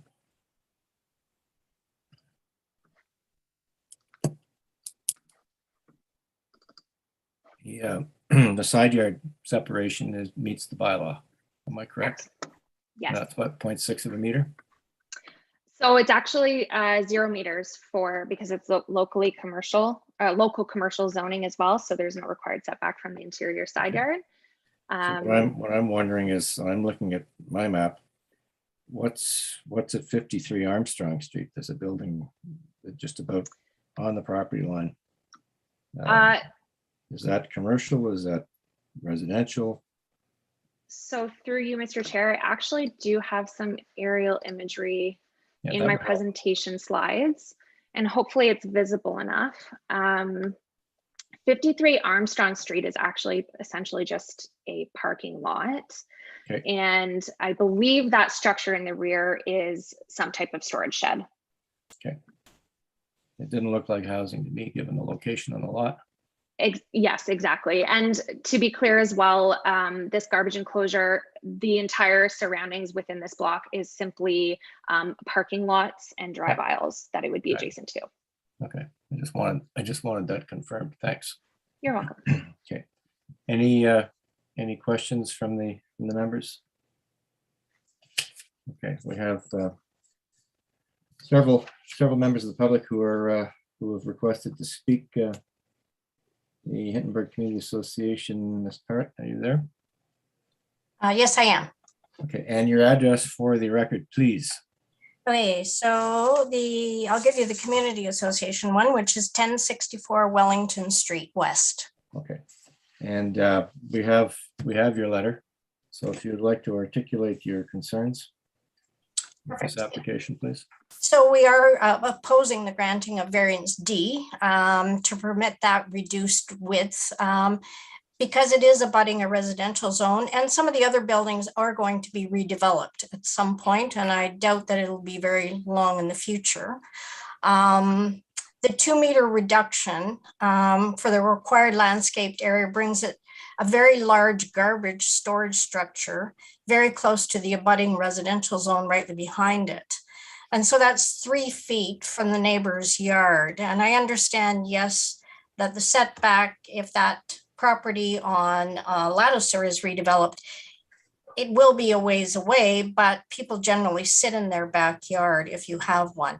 So the smell is the concern. And we understand they're going to put mesh to keep the rodents out, but that doesn't contain the smell from wafting into the neighbors' yards. And 12 apartments plus commercial on a really small lot could see a lot of garbage produced. So that 3-meter buffer is desirable to provide adequate separation of the garbage shed from those abutting residential properties.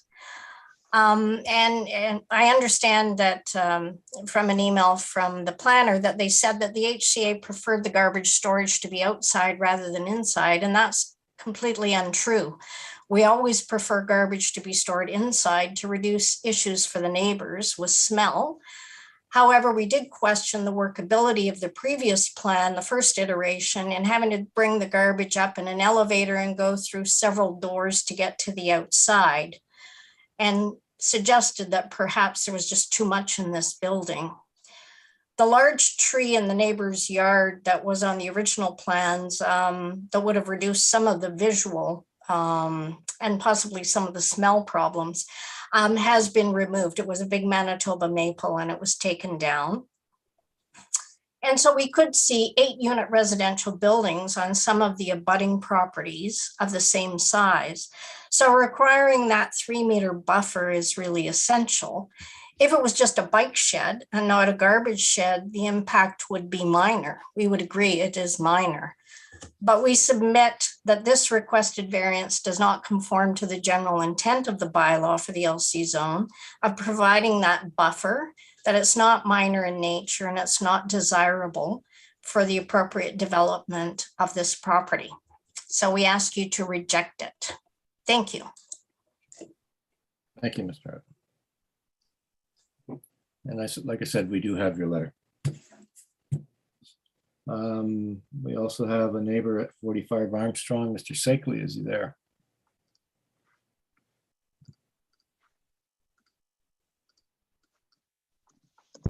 Yes, hi. Can you hear me? Sakely. Yes, we can hear you. Yes, so I've got a couple of questions. I mean, you mentioned one of my properties, 53 Armstrong Street.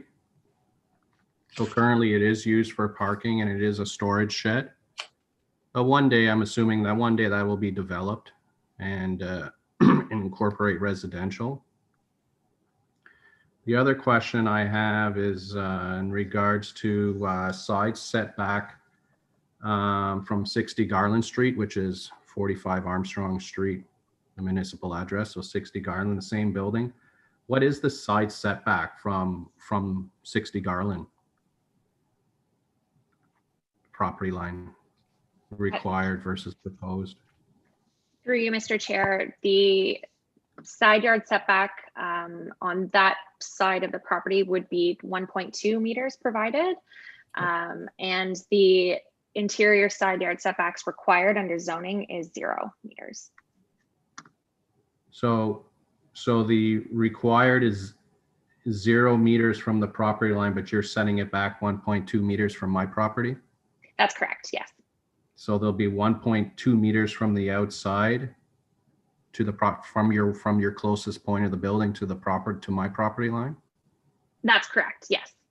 And then what is that 1.2 meters used for? Is it used for access to the backyard? Is it used for, like, Yes. what is it used for? Yeah. Yep, through you, Mr. Chair. So yes, exactly. It's access to the rear yard. It's also the accessible ramp to the interior of the building, and it'll be the ramp that is used to bring the waste from the rear yard to the front. But primarily it'll be an access for the rear yard and for that accessible unit at the interior of the building. Okay. So to bring the garbage back and forth to the rear yard, you're talking about something less than 4 feet. They're going to be able to do that?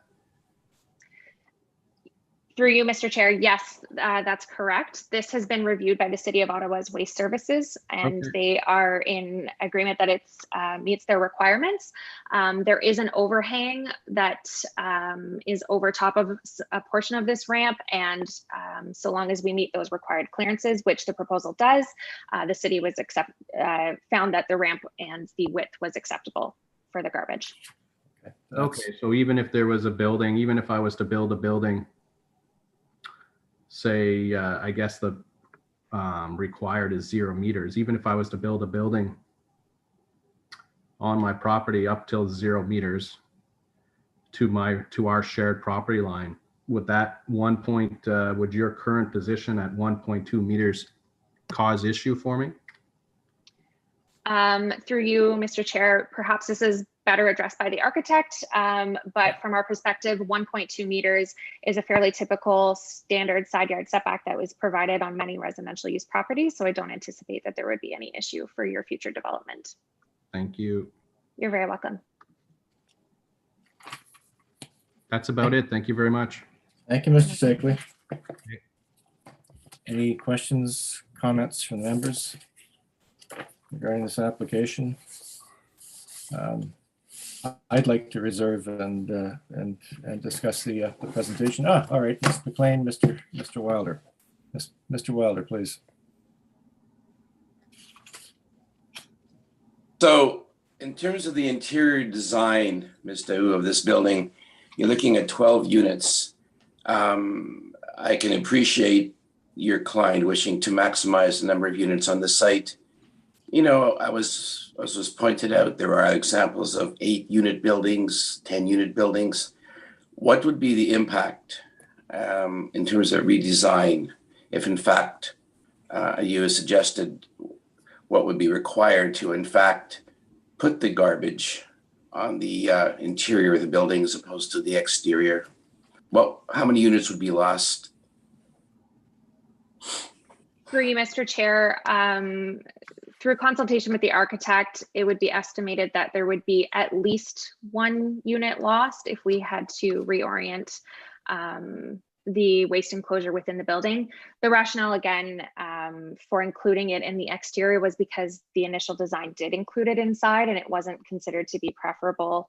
And then it also opened up opportunity to instead put bicycle parking in a secure indoors location. So it would be a fairly significant building redesign if it were to be required to be placed indoors, and it would put us back in the recirculation process for site plan control as well, of course.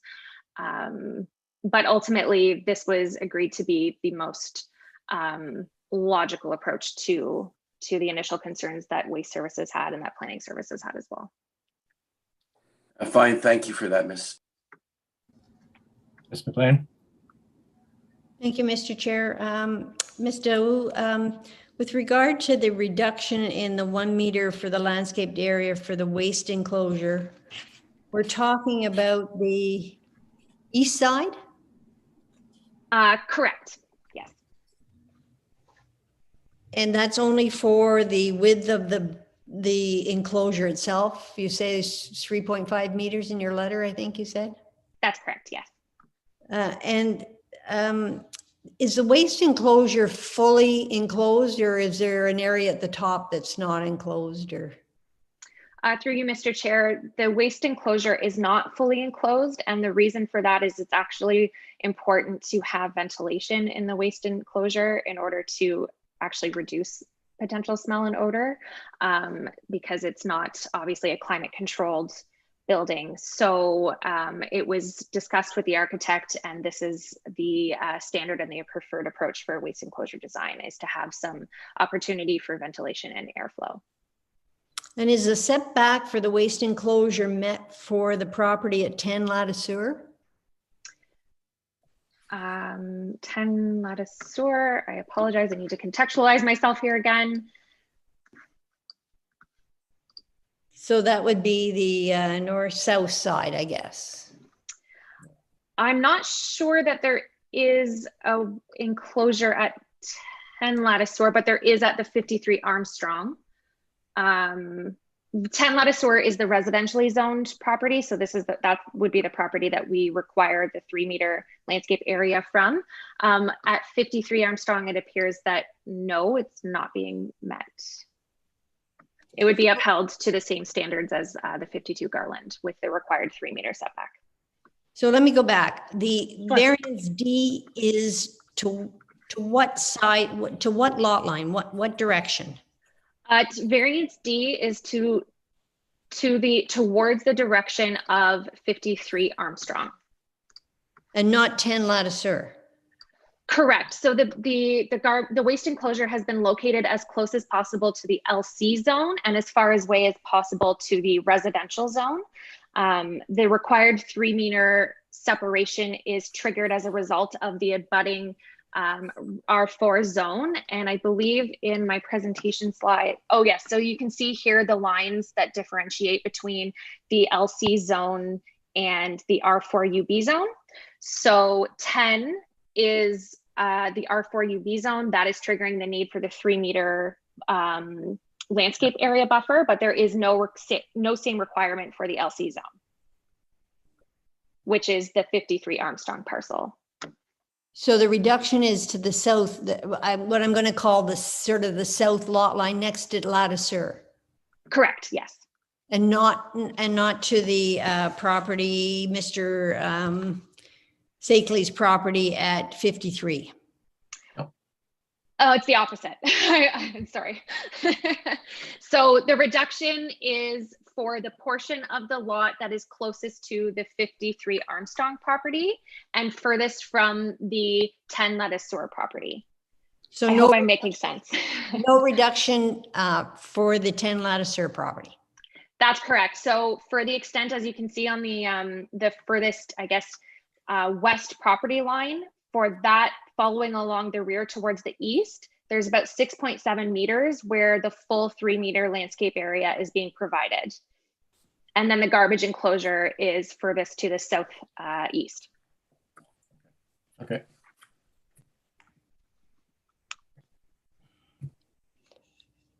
So there's no reduction being requested next to the Latticeau lot line. So through you, Mr. Chair, yes, it's being requested as a result of being adjacent to the 10 Latticeau lot line, but the design of the garbage enclosure was located as far away from the existing building as possible. But yes, it would be along the 10 Latticeau lot line. That's 1 meter. Correct, 1 meter, whereas 3 would be required for the entire length of 52 Garland's, our site's rear lot line, whereas about 3.5 meters of that required landscape buffer would be reduced to 1 meter away from the rear lot line. Okay, thank you. You're welcome. Any other questions or comments from the committee? Ms. Oakeshott. Thank you. Just another question about the garbage enclosure for Ms. Dow. So given that the common amenity area is now going to be on the rooftop, is there any way that the garbage enclosure can be rotated or placed elsewhere on the rear area, such as in the middle, or so that it meets all of the required setbacks with the various lot lines? Yes, so through you, Mr. Chair, we did consider other alternatives. We thought the best approach would be to have it as close as possible to the ramp for ease of accessibility for property maintenance to bring it to the street.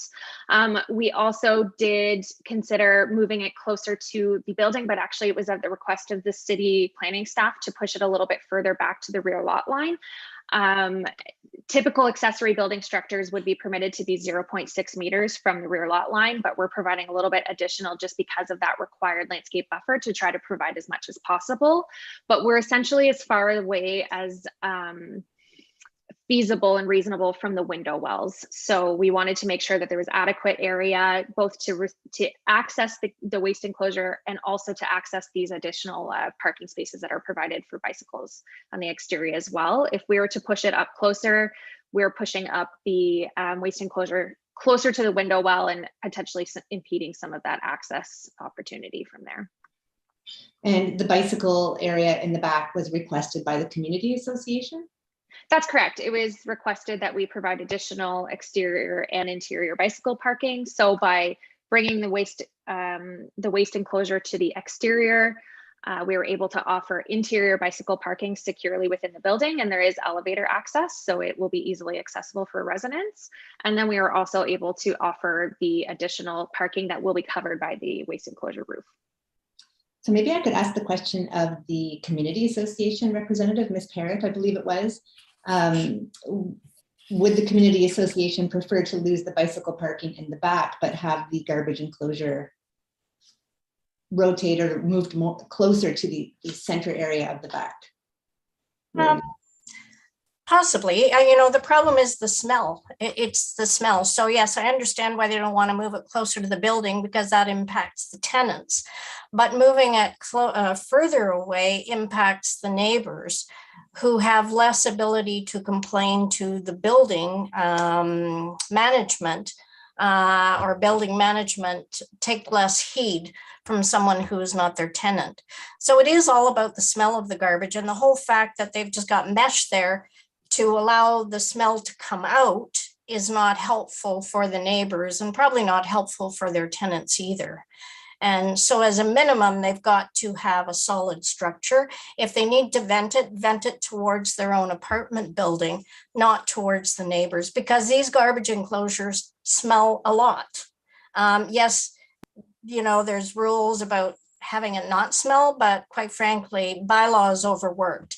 And going that route just is not very efficient at all. And when you get a hot summer like this, it's the smell. So yes, if they could refigure that, and I think they really should have it inside, put the bike parking outside in an enclosed structure. That we wouldn't object to that 1 meter buffer. We could accept that. It's the whole distance and the smell. Okay, thank you. Mr. Wu, there is going to be a basement in this building? Correct. Yes. Okay. So you could put your garbage room in the basement where it is in a lot of apartment buildings in this town. So through you, Mr. Chair, actually, just to clarify, it was initially in the basement and this was not preferred by city's waste management services. There was also comments indicating from the community association, and I apologize if I inferred that their preference was to locate it outside. What I meant by my comments was the initial comments from the community association insinuated that having the garbage storage located in the basement where it would have to be brought up through the elevator wouldn't be preferred for the future tenants and also for future cleanliness of the building. And then also just the, I guess, challenges of moving through the building, through the basement up to the ramp for property management. This seems like a more appropriate solution. So that's where it initially was proposed to be. And through the site plan review process was agreed that the rear yard would be more appropriate. What size of bins are you going to use? So the bins are indicated the 360 liter garbage, paper, glass, and organics. Those are deemed to be acceptable as well from the waste management department. Also, I should add that yes, there is a commercial component, but the commercial space has its own standalone garbage area for dry waste. So anything that can be stored in their own unit will also be stored there as well and brought directly to the street from that unit. So that'll alleviate some of the pressures on the waste room as well, the waste storage as well. Okay. All right. Thank you. Any other comments, questions from the members of the committee? I think we'll reserve on this one as well, Ms. Dow. And you will receive our decision, notice of decision in 10 days. Thanks very much for your presentation. Okay, thank you very much. Oh.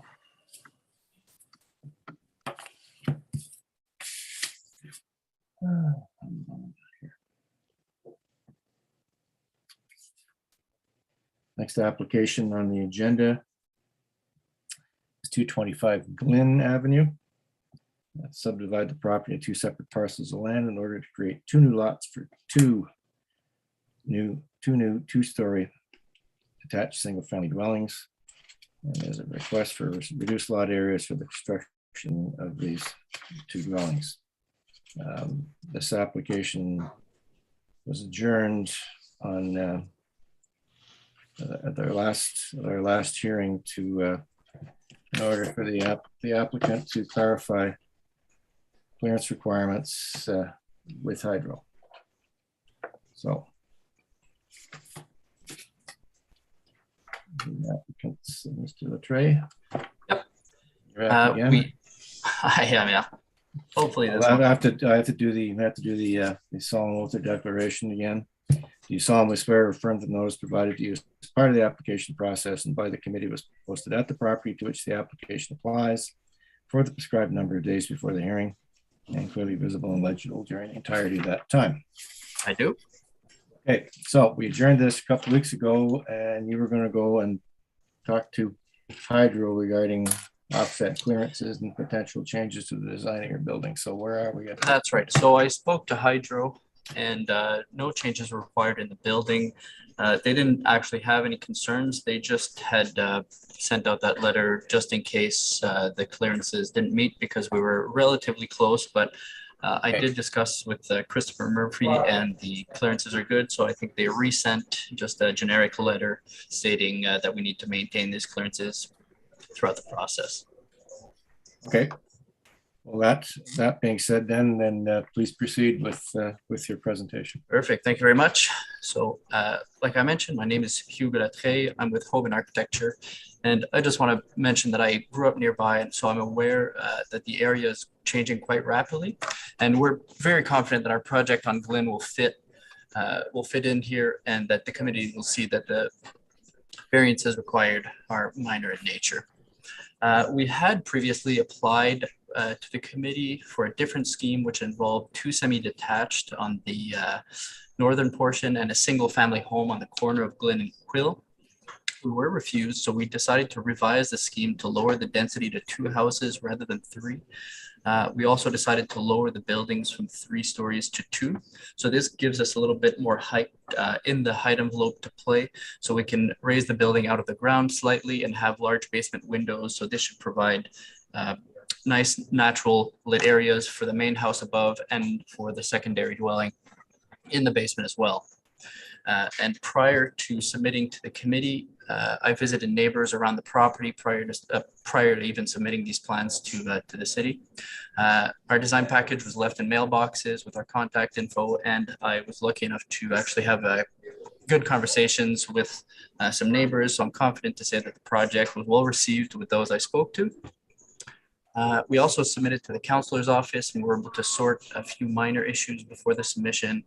And at the same time, we submitted all these documents to the Community Association prior to even submitting to the Committee of Adjustment for review to try to work out any small kinks.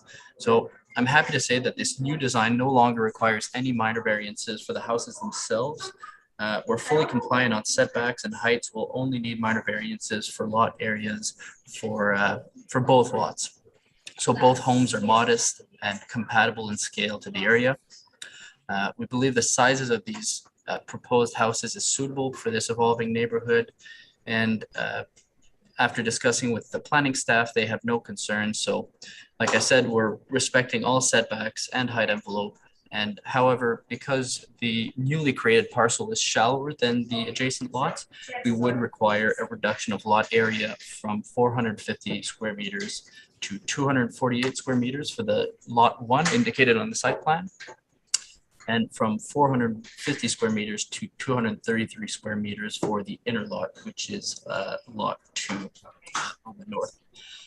And if I can address, we did receive just prior to the hearing a few minor concerns from the committee or from the community association.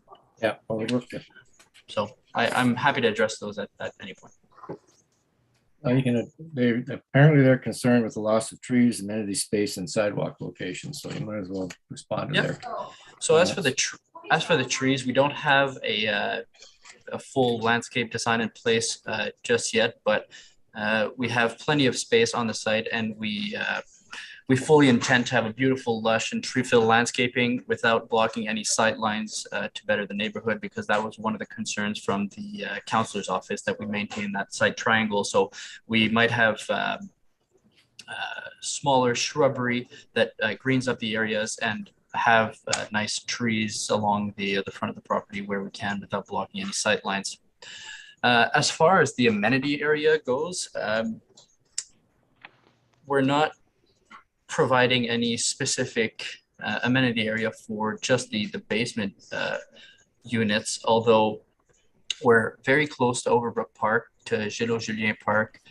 We have North River Park, which is just a bit further west, and that connects to the whole NCC pathway.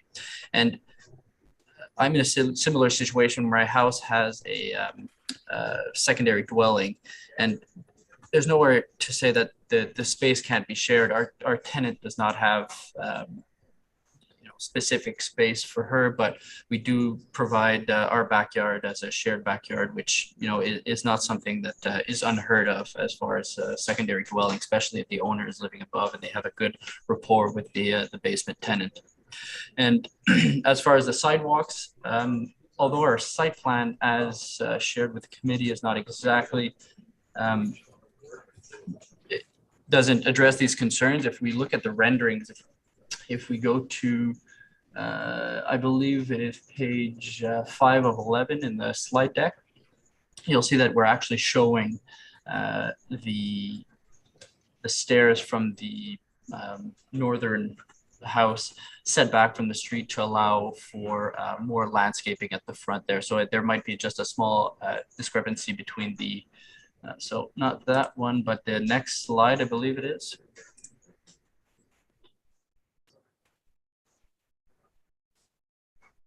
Thank you very much. So as you see there, the site plan shows those stairs touching the sidewalk, which I believe that's the main concern. But in our design, those are actually shown set back a little bit with grass and other landscaping in the front there. So hopefully that addresses the community's concerns.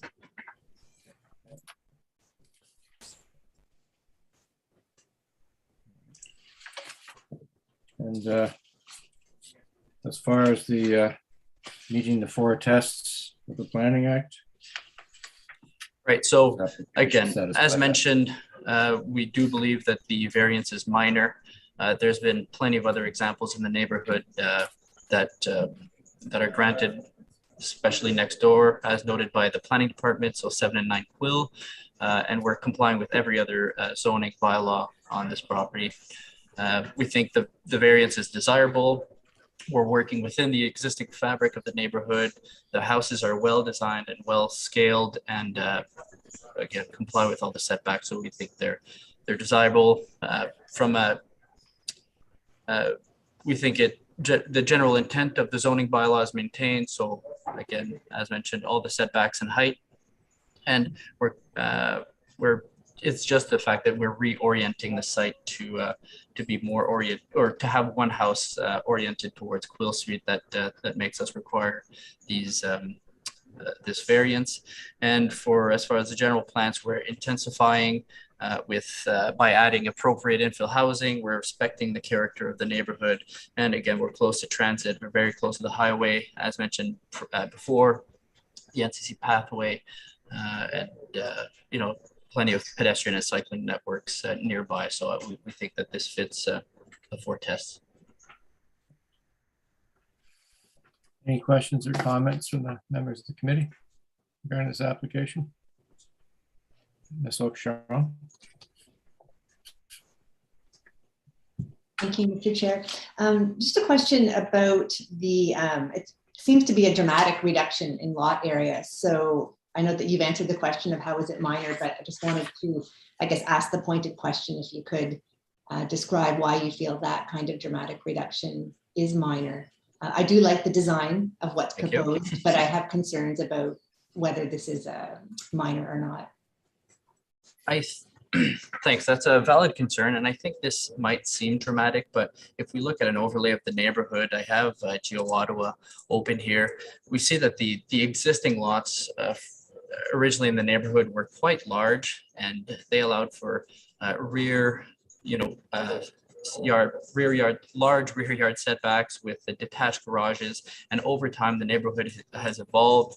Just on Glen Avenue, we can see that there's many examples of houses that are way more urban and that have become much smaller lots. So if we look at 251, if we look at just to the west, we have a whole bunch of lots that were subdivided into smaller lots that are very similar to what we're proposing. So I really don't think that this is as dramatic as it seems, even though the number is quite smaller than what's proposed by the bylaw. I think that the orientation of the house, and we're still providing a rear yard setback for both properties. And so the amenity space is there, and it's just a slightly more urban design. Thank you. You're aware of the conditions that the department is imposing?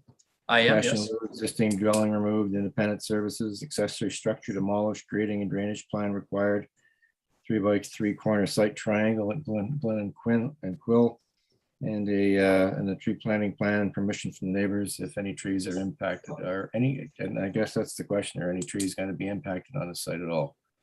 I believe there is one tree that was identified in the distinctive tree permit, and that's at the south of the site, and it will be replaced with another tree as per the city requirements, somewhere on the front of the lot. This is on your client's site and not on a neighboring property. That's correct. Okay.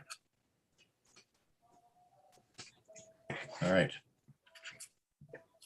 Are we prepared to make a decision on this application?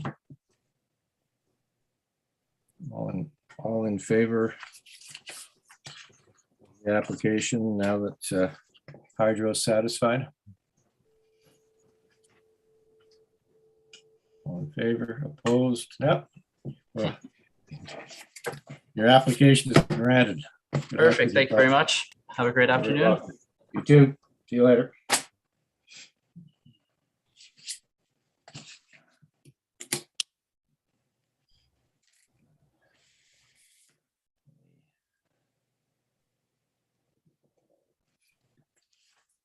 Final application we'll deal with today is an application at 153 Ruskin Street.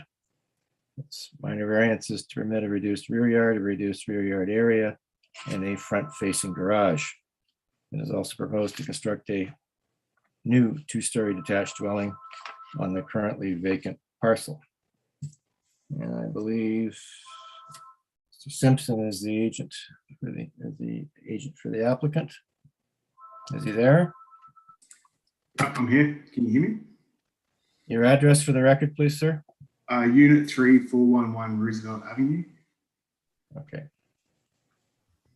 We have to go through the solemn oath of declaration. Do you solemnly swear or affirm that the notice provided to you as part of the application process and by the committee was posted at the property to which the application applies for the prescribed number of days before the hearing and clearly visible and legible during the entirety of that time?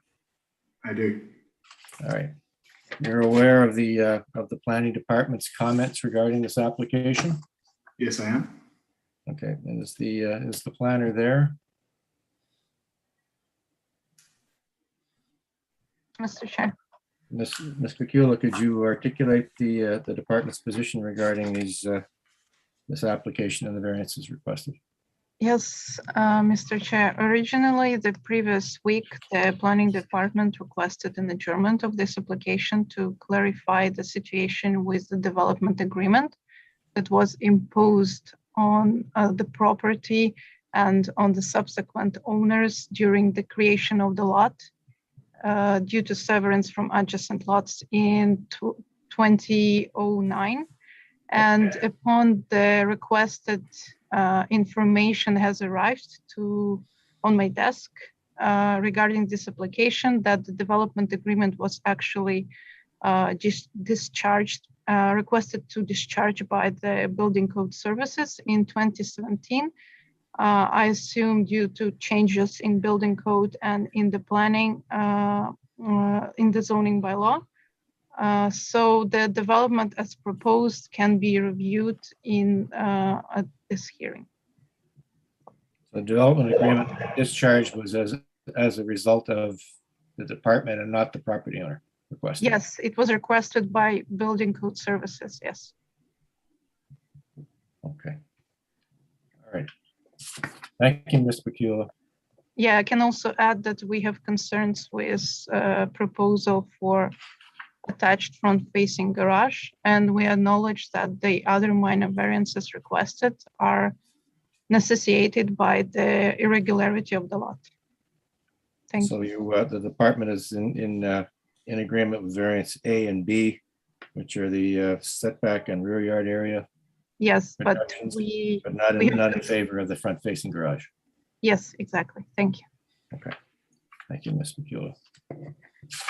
Mr. Wilder, briefly. Mr. Chair, since we're dealing with staff, and before we get into the presentations, I think we're dealing with staff. I'd like to hear sooner than later from Ms. Young with regards to the matter of the tree information report and what the status is, what the situation is with the trees, please. Certainly. Ms. Young? Through you, Mr. Chair, the tree information report showed the removal of all 3 trees on the site. All of the trees are showing within the footprint of the building, so that's not something that we can usually change. It would require a completely different type of development, and this one is not asking for a minor variance for the side yard setback, which is where the 2 trees closest to the edge are. So I don't see a way of avoiding removing trees while developing this site. So, Ms. Young, so these trees will then have to be removed to build the proposed dwelling. So the replacement trees, I mean, these are mature trees, I imagine, is that correct? Okay. Yes, that's correct. Right. So how does the formula work then now? I see that they're proposing 7 trees in place of the 3 trees. Is that correct? Yes, that's correct. What is our compensation? Go ahead. Sorry, no, what was your question?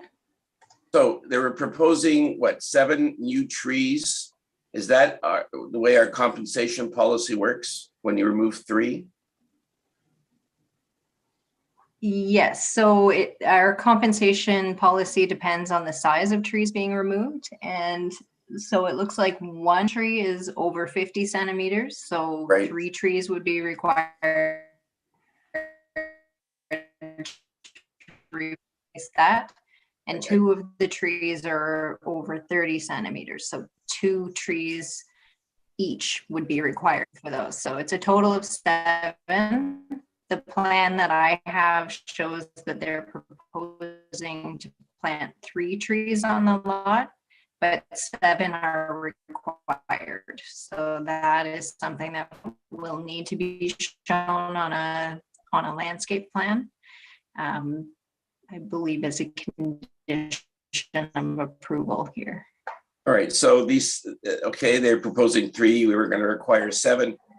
How does it work in terms of the girth of the trees? In other words, These have to be substantial trees. What typical sizes based on our formula are going to be required to replace the different girths of these trees?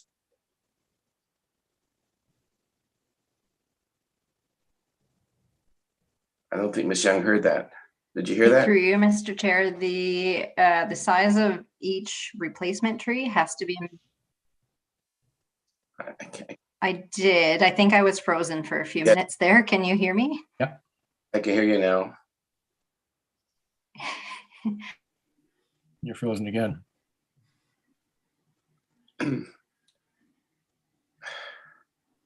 She's gone. Okay. Mr. Chair, maybe two things. If we could wait for Ms. Young to reconnect and maybe have her shut her screen off because she probably doesn't have the bandwidth, but in the meantime, maybe we can move on to other questions. So that's fine. Thank you. Yeah. All right. We'll get back to you, Ms. Young, when you have a more stable connection.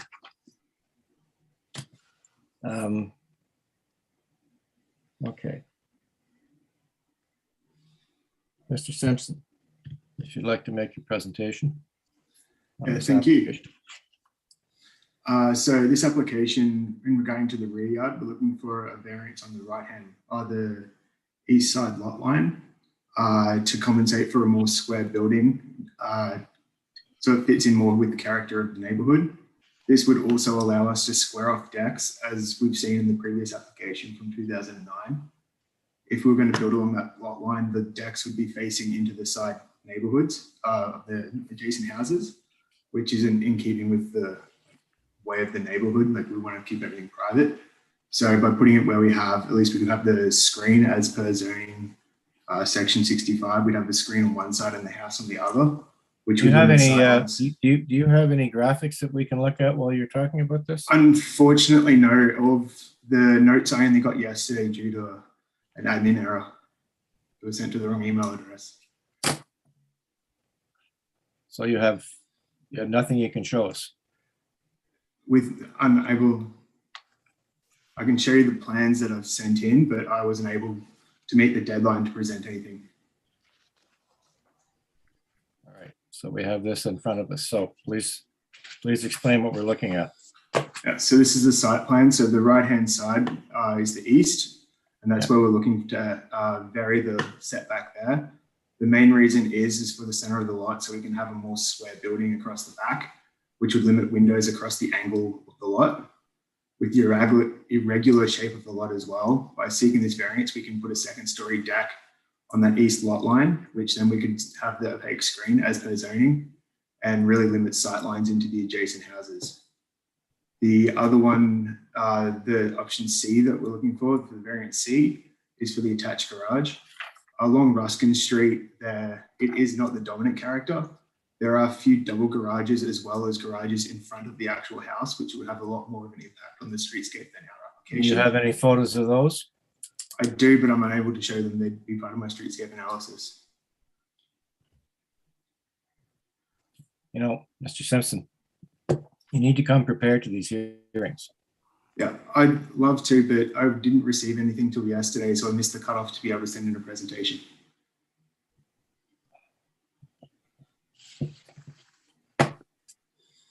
All right. Okay, please continue. So with the attached garage, we'd be trying to limit its impact on the streetscape by having a porch roof over the top, as well as a second story being built out 710 millimeters or 71 centimeters over the front of it to lessen its impact on the streetscape. All right, okay. I've got the site plan back up again. Yeah, as you can see on the top left there on the front elevation, the garage door would be recessed from the house and protected by that porch roof in the front. And we'd be trying to style the house as traditional as possible in keeping with the streetscape that's currently there. And that balcony on the second floor at the rear is off the master bedroom? No, it's off the kitchen. Ah. So it's there for natural light and providing some exterior space for people on the second floor to congregate. And how far is that balcony from the nearest house? It's quite a distance. The house that's directly to the east of the lot comes only about halfway down the house, as you can see on the site plan, which is on the first page. Okay. All right, please continue. During this process, the homeowner, Nick, reached out to the immediate neighbours, as well as we met with the committee, the neighbourhood association. And during that time that we had 1 or 2 dealings with people, but we haven't really had too much pushback in dealing with the neighbourhood association. They agree with it in principle, and that we're trying our best to fit with the neighbourhood. And that is all I have. Thank you, Mr. Chair. And how does this application meet the 4 tests of the Planning Act, Mr. Simpson?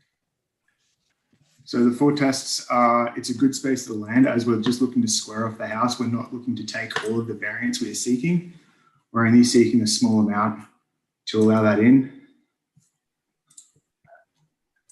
And sorry, 1 second.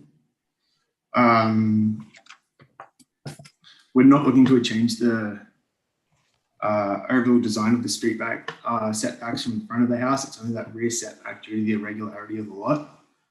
And it meets the official plan, but we're trying to maintain the green canopy as well as keeping privacy to neighbours that are directly adjacent.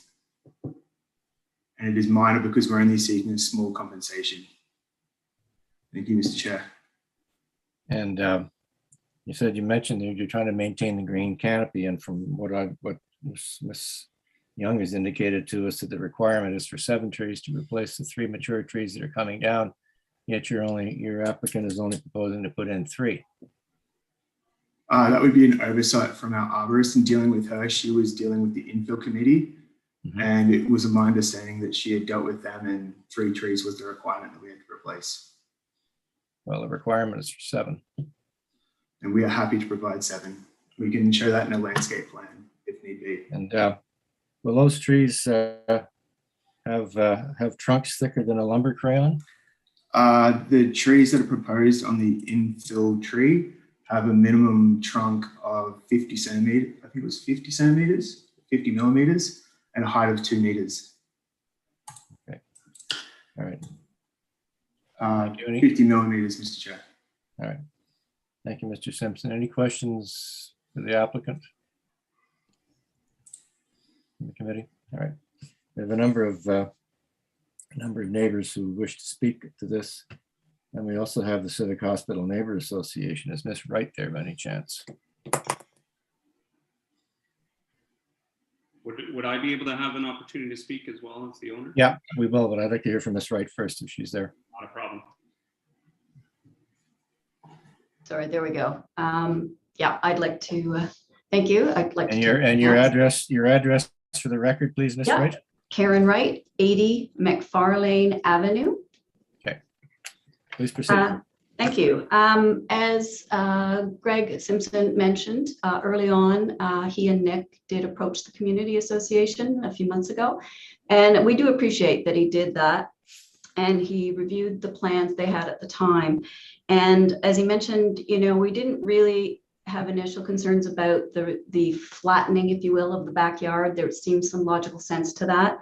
But we were concerned about the front-facing attached garage, because that is against the new bylaw, and we are very much in support of the bylaw.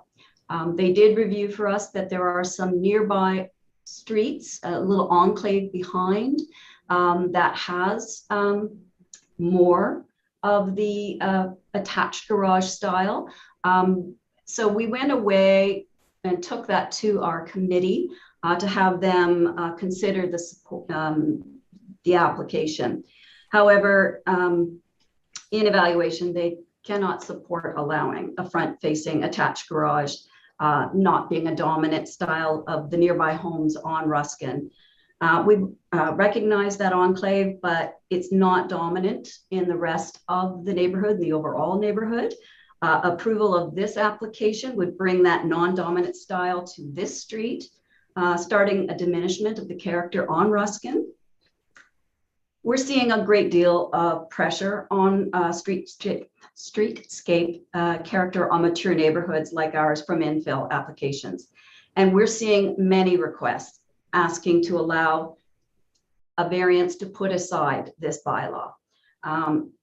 We're seeing, as I say, many of those, and I know you've already talked to some of, or had some of those hearings already. So the CHNA believes it is important that this new bylaw be respected and supported. Thank you. Thank you, Ms. Wright. And I think we have the owner online here, Mr. Lalonde. You wish to speak for a moment? Yeah, I just wanted to address a few things. I appreciate everybody being here. So definitely regarding trees, we plan to move in with our family here. So we're happy to add trees. We love trees. We don't want to lose tree canopy. We understand the privacy that we're going to get from that. So 7 trees, 10 trees, doesn't really matter to me. They're going to be mature. We want to see them grow. So whatever we need to do to satisfy that, for sure. I do wish we had the opportunity to provide our presentation. Unfortunately, Greg, the email was sent to Greg's old email, even though we've been in correspondence with the city this whole time. So that was unfortunate. Our streetscape analysis, while we are not quite the dominant character, we are very close. I believe we're 7 or 9 properties, depending on how you look specifically at them, that have attached garages, including both our neighbors left and right, one with a double car garage, one with a single attached garage, the neighbor across the street. Our lot is very irregular. It is an irregular shape, it's small. And I understand very much the appeal of a nice stately home in the Civic Hospital area with a beautiful laneway to a detached garage and still ample room for parking, for landscaped area. We don't have that option here. I would love to, but the size and shape of the lot doesn't really accommodate. What we'd see is either a detached garage with a very small area of green space, which would take more trees out as well, or parking, open air parking along the side of the house, which to me is not a preferred option for myself or the neighborhood. I don't know if my neighbors would agree or not. I don't know if they understand the implications that if we don't get this variance, that is the preferred option for the city, is for us to park along the side of the house towards the back of the house. I'm also, and I think that's part of what some of the opposition has failed to address here, including the city and community association, is that we're looking specifically at our property. And I appreciate their concerns regarding front-facing garages in the neighborhood as a whole. But I think it's unfair to start speaking about future precedent when this hearing is about our particular lot and our particular situation. And I just really struggle to see a better alternative from a parking standpoint. I think our house would be extremely narrow. I think you'd see cars parked almost beside the house because we just don't have the depth. And I think that would be a shame from a design perspective. I'd like to also address to the neighbors opposing my disappointment. My wife and I spent an afternoon in May. We dropped off letters and plans to 9 of our closest neighbors. We spoke to many of them personally. We provided our contact and asked them to reach out, either supporting us or to share any concerns that they may have. We received one quick email of support, which we appreciated.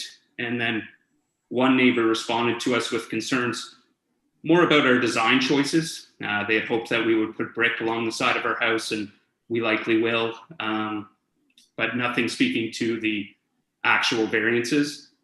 And then to see that a bunch of neighbors have now, spent some time to submit a formal opposition without even reaching out to us was disappointing. This was back in May. This is 3 months now of a lot of planning for us. And it's disappointing. And I'll tell you, my pregnant wife was pretty emotional yesterday when she heard that. So it's sad. We're going to address these concerns. We're willing to address the concerns, but to me, I don't see, we're talking about the variance at the back, which we are doing because we don't want an angled wall facing 3 of our neighbors. And I don't think our neighbors want that.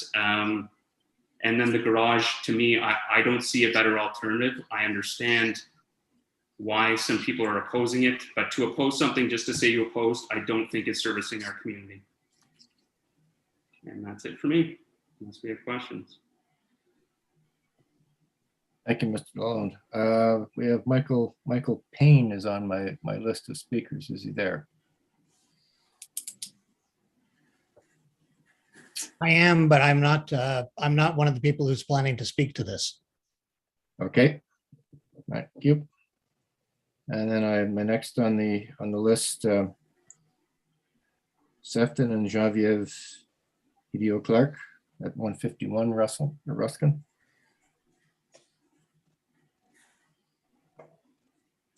Mr. Chair, if you will, I think our neighborhood representative is Darren Smith. He has his hands raised. You might want to go to him first. All right. Mr. Smith. Yes, thank you, Mr. Chair, and good afternoon to the committee. My name is Darren Smith. I reside at 152 Ruskin Street. Yeah. And as my neighbor Sefton indicated, I can provide some general remarks representing the neighborhood submission that was provided to the committee on August 16th. I will try to be very efficient in my comments. I'll just like to note two small modifications to what we sent in to the city. And that is that on slide 2, you can also add the names of John and Sandy Payne at 143 Ruskin to the list of neighbors who have concerns with the proposal. And of course, our submission was provided in advance of reviewing or seeing the city's modified submission, so that our original input was provided on a recommendation for adjournment. Of course, there's now a modified city position on this matter. So just to move forward, in the interest of time, I'll just simply jump to our conclusion slide number 11 that was provided to the committee earlier this week. And in that regard, similar to the city and the community association, we do have a number of concerns and still a number of many unanswered questions pertaining to this application. In the end, it was our view taking a holistic approach to the proposal, and that is the variance requests of A, B, and C. These three instances of relief. We view that there are numerous challenges that stem from the technical elements associated with the proposal.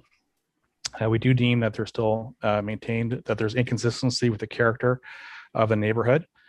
And also we have some strong concerns with respect to the tree bylaw matter, which is already features as part of these discussions. And as such, all told, we are not satisfied that any of the 4 statutory tests have been met. Some are in respect and more directly towards the proposal at hand. And of course, we think that there's a number of knock-on effects from some of these variances that need to be taken into consideration. And as such, since they may not be at this point, we're not in a position to support some of those specific variances as well. That includes A and B, the relief with respect to the rear setback, as well as the reduced rear yard, where you see on one case a reduction of approximately, I think, 28%, and the other one, I believe, is somewhere close to 8 or 9%. But further to the third bullet, I would say that unfortunately the developer has sort of prejudged the neighborhood position on this front. And what I'd like to reiterate is that actually there is a openness on the part of the neighborhood to continue having a further dialogue on this matter in conjunction with the city and with the neighborhood association. We, of course, have been somewhat confused by the issue pertaining to the 2009 decision and the development agreement, which was discharged in July 2017. So this only came to our attention about 48 hours ago. So our perspective on this matter is also influenced by, I think, that development at the same time. So we learned obviously a little bit this afternoon about that, but we didn't know how that also interposed on this matter. And then lastly, in terms of the perspective of the applicant itself, we've also been provided a signal within the last 24 hours that the applicant may be submitting or withdrawing his application for variances because of a dissatisfaction, I guess, with us as a neighborhood, but also with respect to expectation that all variances will be simply rubber stamped And if that's indeed the case too, that would be obviously helpful to know, so we're not effectively wasting our time as part of this process. So that would obviously be an open question as well. We don't rubber stamp variances, Mr. Smith. I know. I am not saying that, sir. I'm just saying that's the attitude we seem to be getting from the applicant, which is obviously unfortunate, and we don't want to see that happen. That's what we do. And So- I'll end my comments there. You, on behalf of you're basically speaking on behalf of the neighbors. The neighbors are not in support of any of these variances. That is correct, sir.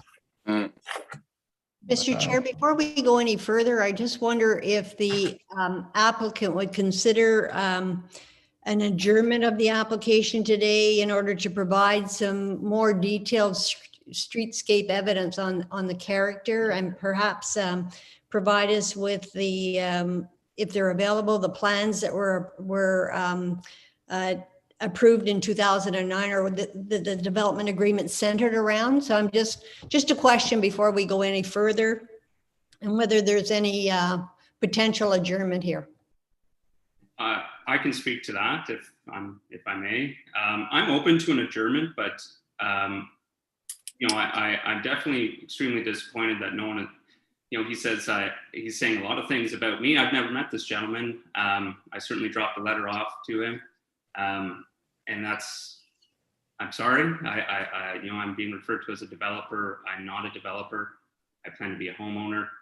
I've had some consultation with one of our neighbors, Juan, and I did explain to him, because I do believe there's a misconception for Juan. He believes I'm threatening him when I tell him that if we don't get these variances, we're going to be needing to park our car down between our homes, between our two homes. That's not a threat. That's the reality. Mr. Lalonde, I'm going to stop you right there. I think on my own behalf, I think I need to see more detailed streetscape evidence of the character of the development on the Ruskin Street, particularly your side, but also across the street, in terms of photographs or in terms of some streetscape. And I think it would also be helpful to have maybe those plans that were approved when that lot was created back in, I think it was 2009. So just on that basis. So we do have those plans available here today. They're in part of the package that was provided to the committee. They're for a 2,600 square foot home with a 4-meter setback from the front yard. They're 400 square feet larger than we're proposing. They dominate the area. So I'd be happy to build those if that's what the neighbors want, but that's you know, we're similar in design, we're similar in everything except much smaller. And if you go to the rear of it, they have a large angled wall, which we were trying to avoid, and making the home even smaller. So that angled wall and that patio would be facing a bunch of neighbors, and that's what we're really trying to avoid.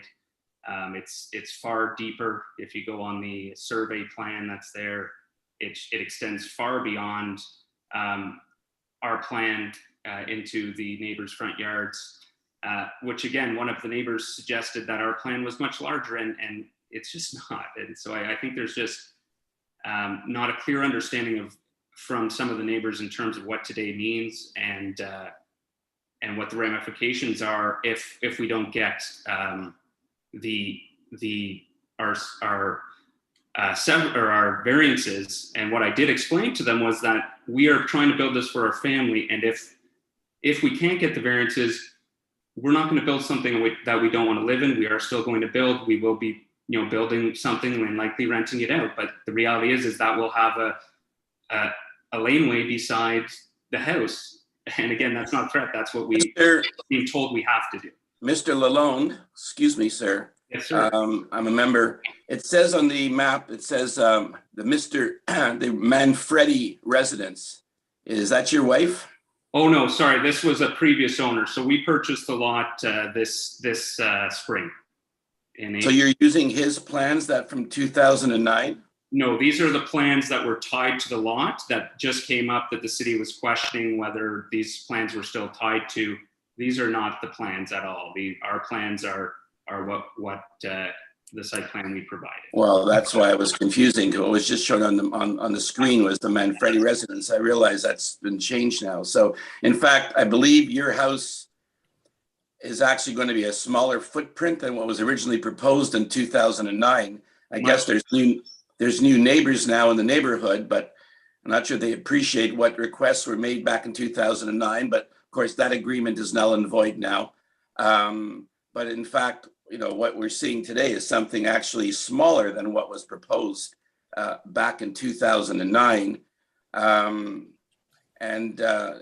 To be fair, I think, if you did send those letters out, I'm surprised that obviously there's been considerable discussion amongst the neighbors. They prepared a PowerPoint presentation. Why they didn't knock on, I don't know why they didn't make any connection to you. Obviously, you left them a phone number, I guess, so they can connect with you. But obviously they chose to meet. I'm just like to ask Mr. Smith, why has there been no direct contact and have a chat, have a coffee meeting with the applicant to discuss your very concerns before you put this PowerPoint presentation together? Yes, thank you very much for the question through the chair. In fact, that is actually an incorrect assertion made by the developer in this case. There has been contact with some of the neighbors who are adjacent to the property. Unfortunately, the developer has made it quite clear that he has no interest to actually listen to us, and that efforts to try to encourage dialogue were met with resistance. So it didn't give us a chance to actually speak with the developer. We note that as well, that while we did receive some early documentation, the developer decided not to also reach out to us with a copy of his proposal that was submitted to the committee, and did not give us any further information to help us work with and provide our insights to him. What has been met, unfortunately. Mr. Smith, you have not received from Mr. Lalonde a site plan, elevations, drawings, any of that kind of materials at all? We got some early drawings on this, but what we didn't have is the full spectrum of information that was provided to the committee, so we can understand how these drawings would be interacting with the various variance requests themselves. So you have to understand that all of us are, we're professionals, but we're not experts in the realm of architecture or engineering. And so, frankly, this hearing came up pretty quickly and by surprise. So I'll give the developer credit for perfunctory having, a minimal reach out to the community and to the community association, but I wouldn't call it meaningful consultation. It was simply just a heads up, and he did check the box. Now, unfortunately, what's been advised to us is that some of the conversations that have taken place with some of the neighbors is that if the developer does not get 100% of his request, and that seeing the neighbors actually withdraw our ability to provide input into this process, that he is going to amend his plans and put up some sort of alternate dwelling. So that puts us in a bit of a binary situation. Either, quite frankly, as a property owner, is his right.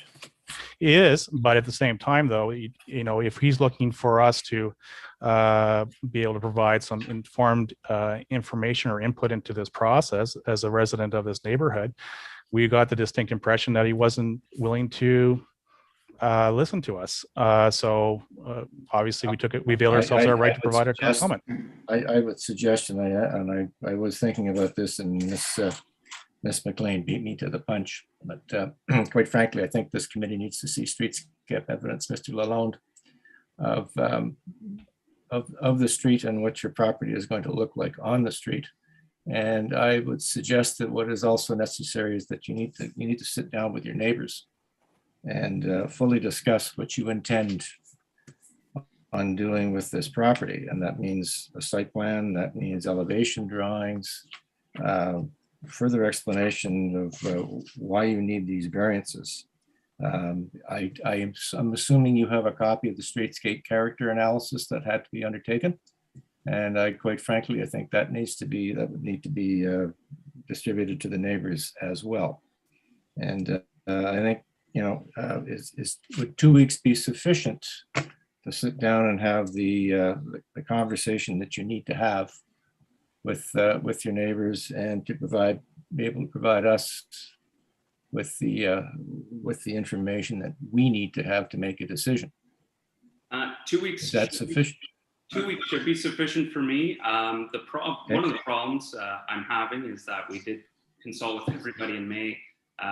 I've heard some outright lies today, which is not. Hey, Mr. Chair, please, Mr. Chair, Mr. Chair, please. I don't want to play a mediator. Again, that's fine. I'm getting tired of this from both parties. We're not Yeah. here to mediate. We're here to make decisions. So frankly, as a member of this committee, if I hear any more of that, let's just make the decision and let the chips fall where they may. And I don't think either party is going to be too happy with that. Come with a positive attitude, come with the information, and come to discuss the issue, not belittle your neighbor. I don't want to listen to that. For sure. Mr. Chair, I've had enough of this. I think they should adjourn and come with a better attitude the next time.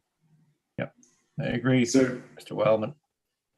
Mr. Chair, just a question. If we need to recirculate, would it be possible? We'd need a longer than 2 weeks. So I was wondering if we could push it off like possibly 4 weeks, just in You case. need to recirculate if you change your variances.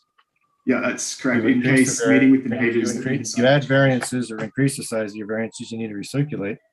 But that's the only reason you'd need to recirculate. Quite frankly, I think what's before us needs to be discussed between the property owner and the residents of the street, and then come back to us with an enhanced information package for the committee that we can make a decision on.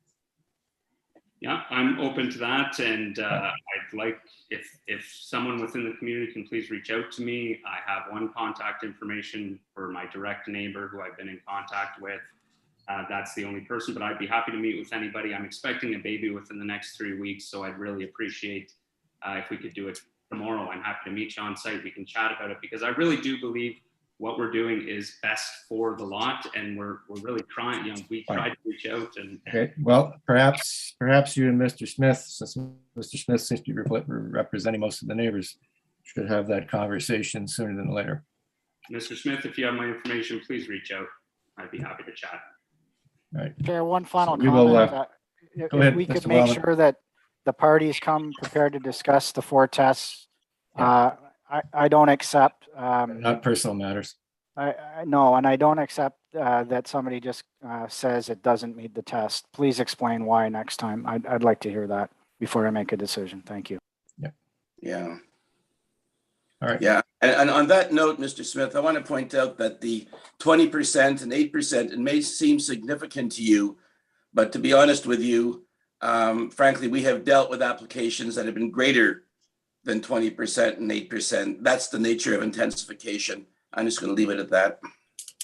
All right, so we've heard from the applicant that 2 weeks would be sufficient. I'm assuming that the neighbors on the street would be prepared within 2 weeks. Mr. Smith? I'd like to have the opportunity to actually confer with my neighbors. Right now, we make a decision, Mr. Smith, 2 weeks or not. Well, I guess we can put 2 weeks then, sir. Okay, and so we will adjourn this until this hearing until the 1st of September. Thank you very much, ladies and gentlemen.